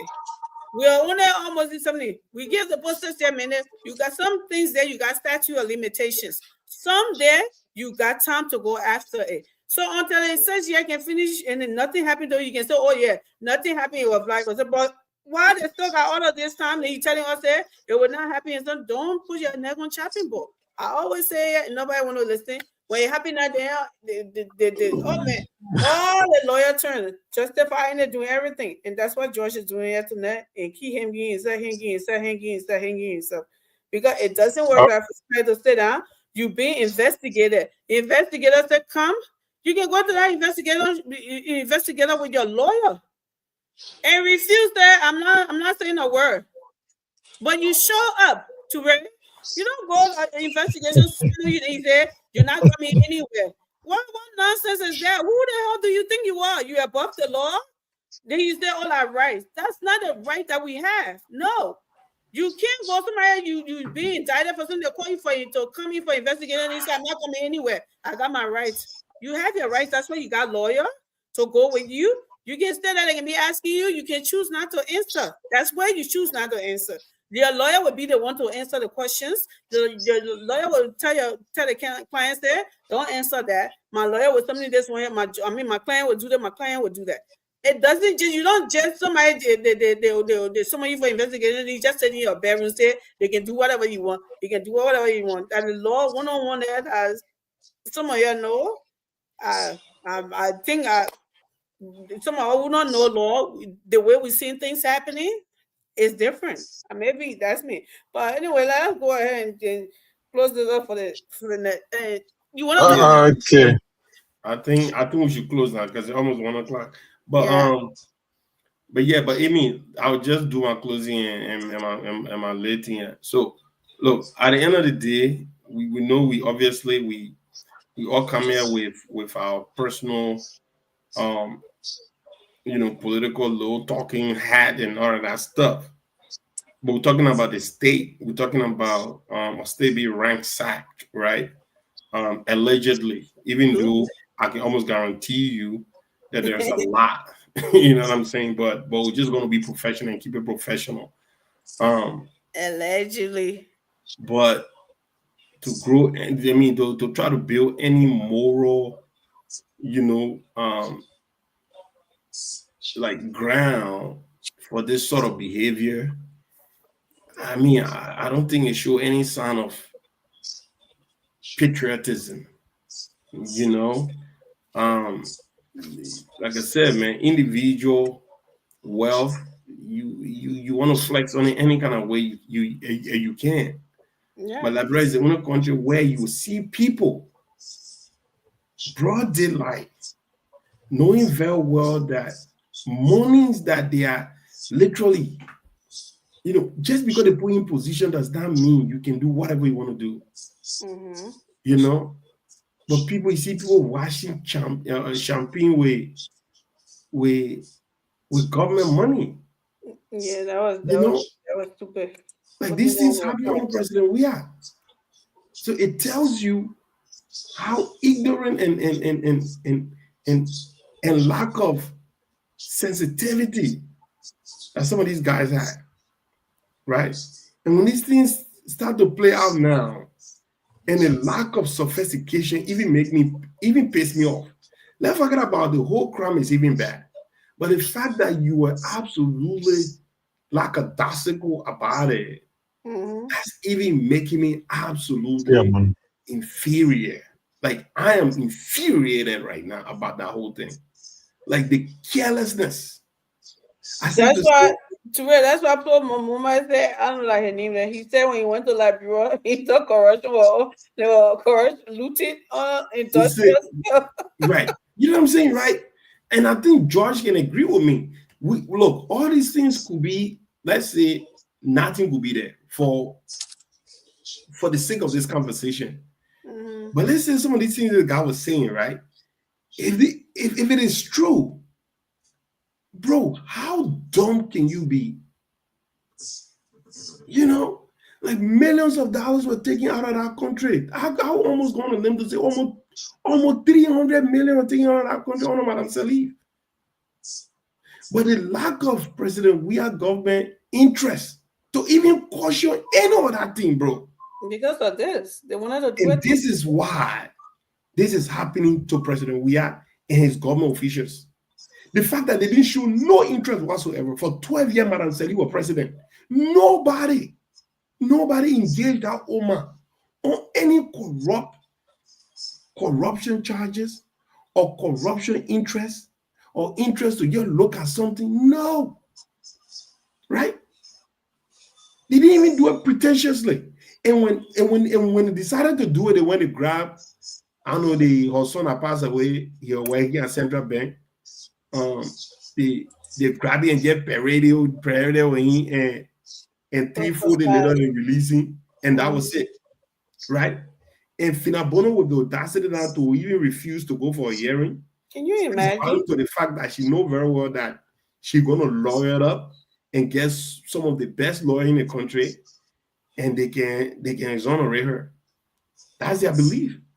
Because I mean, from everything we know, nobody has been persecuted for corruption in our country. The only person that got persecuted in modern day Liberia after the Civil War was Judy Bryant. And we all know the Bahape died, they probably did not live after that. But since then, nobody has been persecuted for corruption. All of them have gone and lived freely. They didn't even leave the country. And they all believe that's the same that's going to happen. And somebody started the $25 million mock exercise when he said he put in wheelbarrow and give the money changers. What happened? But it's sad that the country we have, where everybody have body, you see government body in the other body in the area that deal cover holes. Some of the government officials on a UP right now, they are helping feeding other former government officials. Then it's like susu because they know the party between the two of them. When that United Party is CDC, when CDC not in power too, They will be relying on some of the government officials then to be furnishing them with no money then. Then when they leap out to another one and come to that the country will have, unfortunately. Back to you Yeah. and good night. By the end now, by the grace of God. Thank you, Ture. Josh, you didn't even touch on Yeah. it. Ray, you brought this up. The budget business. You even touched on it, but go ahead, Josh. But yeah, we'll discuss the budget tomorrow. Yeah. Oh, look. Yeah. Let's discuss the budget tomorrow because it's gonna a little bit fast right now. So, Amy said something today that I want to clap for her. And again, I want to use it as a teaching moment for all of us here. For those who are listening, those who are watching the show. She said, when somebody get their own money, they can spend it any way they want. People should not have a reason to say, it's a bad thing, the way they want to spend the money. They can spend it that way. I agree with you, Amy. That's why when Akaros Bill went to Paris to use his own money to get married, I did not join people to insult him. That's why even Montana McGill, when he bailed out Mussolini for his mom, I did not criticize him at the time. Because I knew that he's working. I don't care how they say government can pay. That house he built down there, somebody can pay in government. Even a deputy minister can pay in government. So that I can't look at it and say, oh, that's corruption. But before, during those days, it was corruption. Now things have changed now. Amy is saying, once it's your money, you can spend it any way you want to spend it. And it should not be an issue. Yesterday it was an issue. And that's why we keep to Amy said it was an issue yesterday. Amy, I'm not saying you particularly, you got to listen to me now. No, I'm but not you saying said to you. no. You know something? You said I said this, but yesterday it wasn't an issue. Then who are you talking to? Not me. I'm not talking to you directly. Amy, just listen to the logic in what I'm saying. Don't just listen to the tone of my voice. Okay, listen again. Maybe you get the logic soon. Amy said something profound, and I want to clap for her. What she said was this: when you work for your money, you can use it whatever way you want to use it. It shouldn't be a problem. Mm-hmm. Yesterday, people said, those who support this government said that Akarogate district that get Sunimwe in it, that get how do you call it, Rock Hill in it, or what kind of play, and it get valid, I don't know what kind of market inside. He lead the people here and go to France to get married. They put out move for a thing. The man using his own money. He want to enjoy his own money. He working for it. He go Paris. People were angry. The opposition were angry. They use it as a campaign speech. McGill built house over his mom's grave. It was an issue again that stolen money. Forgetting to know that these people have jobs, they're working, they get paid every month. But we use it as a talking point and as politics and clutter the minds of our people because our people, you can't blame them. They are in economic, hardship. So if you jump for a Monday and your life become better, everybody will hold on to you until you get further within in that same month. Because for one person that get a job in Liberia, more than 20 people depend on that job. So it's like that. So even the way you start to flourish, like the white people who, instead of they giving money to their parents took or use the amount of money and give it to them. They can use it to buy their first home. For us, we got to look for money to buy our house. It's not like that. So the thing is that it is simple. I am not here, I did not come on here to defend this lady or whoever is indicted, including John Djibouti. What I am saying is that let's look at the charges properly. If you say the money I get in my account, that it got in web, you got to tell me who stole it, where I stole it from, or who gave it to me willingly. We don't have that information. We understand that this particular Aminata group of companies had a legitimate contract that was signed between the Liberian government. Anita. Yeah, Anita. I know what I said, or I said something different. Aminata. Oh, Anita. Yeah, sorry. Anita group of companies. Yeah, sorry. Thank you.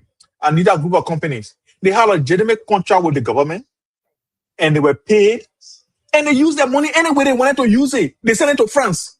Why is the government problem? Like Amy said, she said, when you work for your money, you get your money. You can use it any way you want to use it. Why are we here today? When these people work for their money, they got it, and they, like I said, they can go and dig ground, put it there, and put water away and boil and beat it. That their money. Why should you chase them when they already work for their money? Okay, if you say they didn't work for the money, who gave it to them? We gotta get a source of the person who gave it to them to prove your point that yes, this money was given illegally. But if they didn't work for their money, that their money. Why chase it to go France? To go who took money from the account, who not take money from the account? Once they did work for it, once they got a contract, they did work for it. They should be able to. You should be able to get it Thank you, and Joy. use it any way they want to use it. But it is what it is. Everything has to be politics. So, thank you. Have a wonderful time. God bless you. God bless Liberia. So, Oh no, sorry, thank you, Amy. Sorry, everybody. quickly. Sorry to a point, Amy. Sorry, I forgot something. Yeah, sorry. So, Amy, like you said, I want to appreciate you for being very honest tonight because what you said tonight was very profound. That when somebody work for the money, they can spend it any way they want to work. They Oh, spend it. somebody saying thing Doing again. business with government is like working for your money. So when Why you Anita just Group said the of whole Company, thing again? Why you want yeah, to recite you want can't do your recitation again? I think you've been saying for 10 okay, bye bye, okay. What? Sarah, So Amy, let a man indict you on your way out. I know, but let me come because you didn't know he let out of my mom go spend time. Let me go there. But the thing here is that I told you when we came on the show, like Joyce is trying so hard tonight. George want to act like when they don't see people, when they see people behind the scene working, or when they don't see them behind the scene working, they think that's the end of it. They want to mob. Oh, what happened to this? This is the person stole. Why are they not going after them? Why did they? When they're going after them, it's a problem. Now these people came out today to read. They lay out plainly. These people never did any work for the government. Okay, these money were given to them. They took this money, $6 million plus US dollar, 20 what 88 million Liberian dollars something. There's no way these people are not crazy. They're not smoking kush. They're not doing anything for them to go after people who work for money. That's what it said, illegally. They did not say we're going after every government official that were working. That's not what it said. So for George to come in with that whole thing, Amy said, and she believed, yes, I do believe when people work for that money, they should use it anyhow they wish to. They want to, if they legitimately work for that money. If they earn that money legitimately, they can do anything they want to do. But the thing is, as a politician, you have to know your surrounding, right? You have to know the optics. You have to what we give out there, because you have people around playing politics all day. You have to something, but there's nothing wrong with that. Now that you talk about Nathaniel McGill, I just came in and told you Nathaniel McGill sued the bank for stealing from him because they were putting a whole entire paycheck in that account and he was not touching it. So that certain amounts supposed to be there. But yesterday we saw Nathaniel McGill in Bon County before he changed his mind to run for Margibi. That Bon County, we heard he was something. Nathaniel McGill was going to Bon County spraying money there. Nathaniel McGill was barely missing a million for his dead mother. Peace be to her ashes. Nathaniel McGill was doing all this flamboyant thing, right? Flashing around.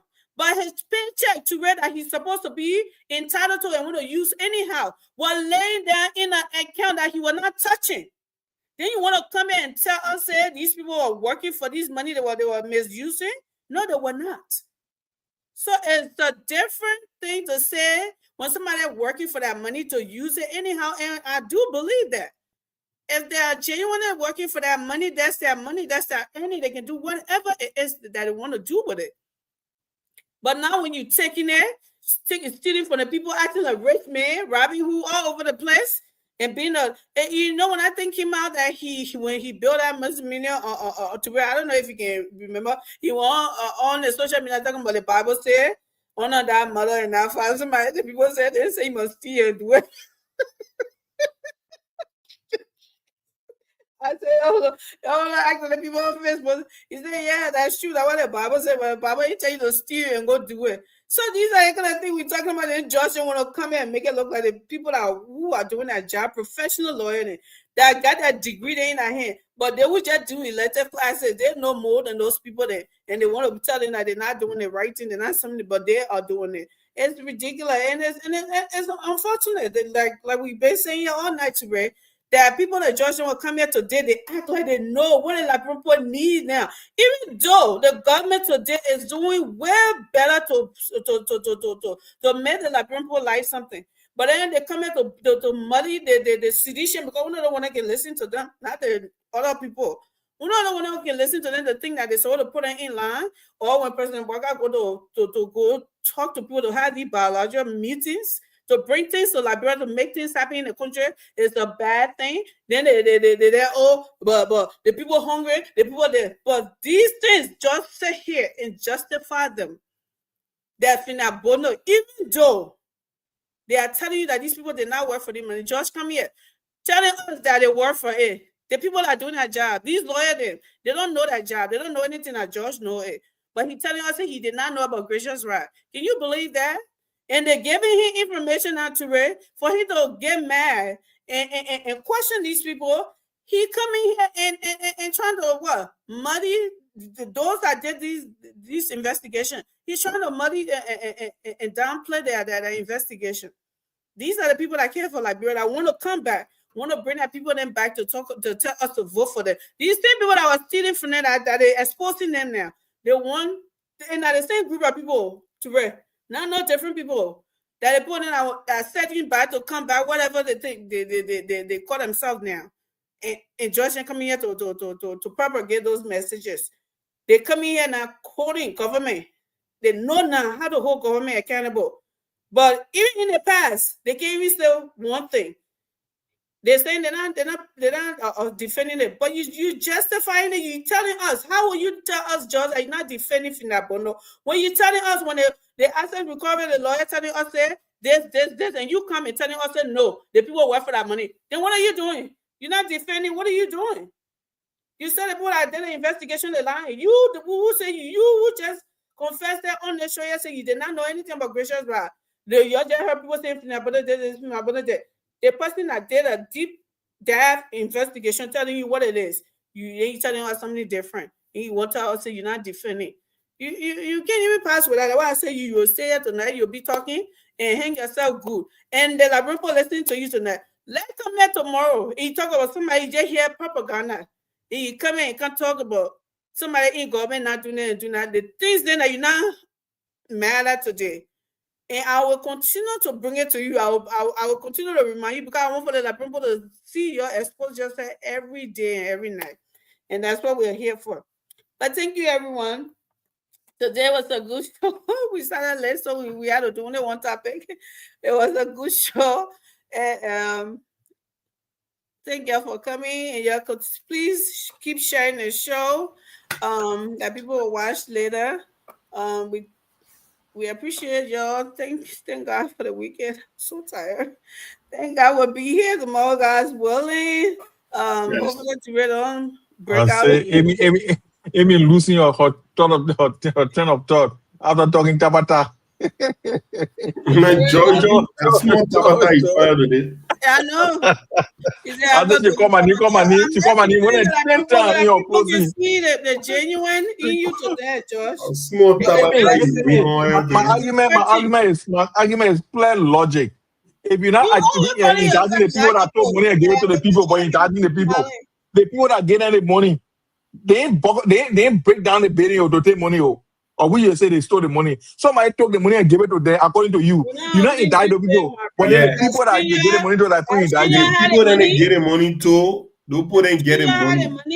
People that get the money, don't put in all that money. I screen up on Sarah when they get the money. Let's do the people that get the money right now, Josh. And they're going after. I mean, you don't do it like that. That's what I say. It doesn't make a lot of sense. No, that's what. Yeah, but it doesn't make a lot of sense. No. That the problem. It's asset recovery for a reason. restitute the Okay. fund, and how do you get it? People. You go to where the money was sent. These people Then want after to that, then you go deal with the means source. Thank you right? so much for watching us. That's what you do, Josh. We But appreciate you you. want to do it the other way. Continue to share, continue to comment, continue No, I to want to do everything together. No. Do everything together. we'll Because I think God's willing okay, tomorrow. let's go behind the scene. Let me give you what I'm saying I this thing think for.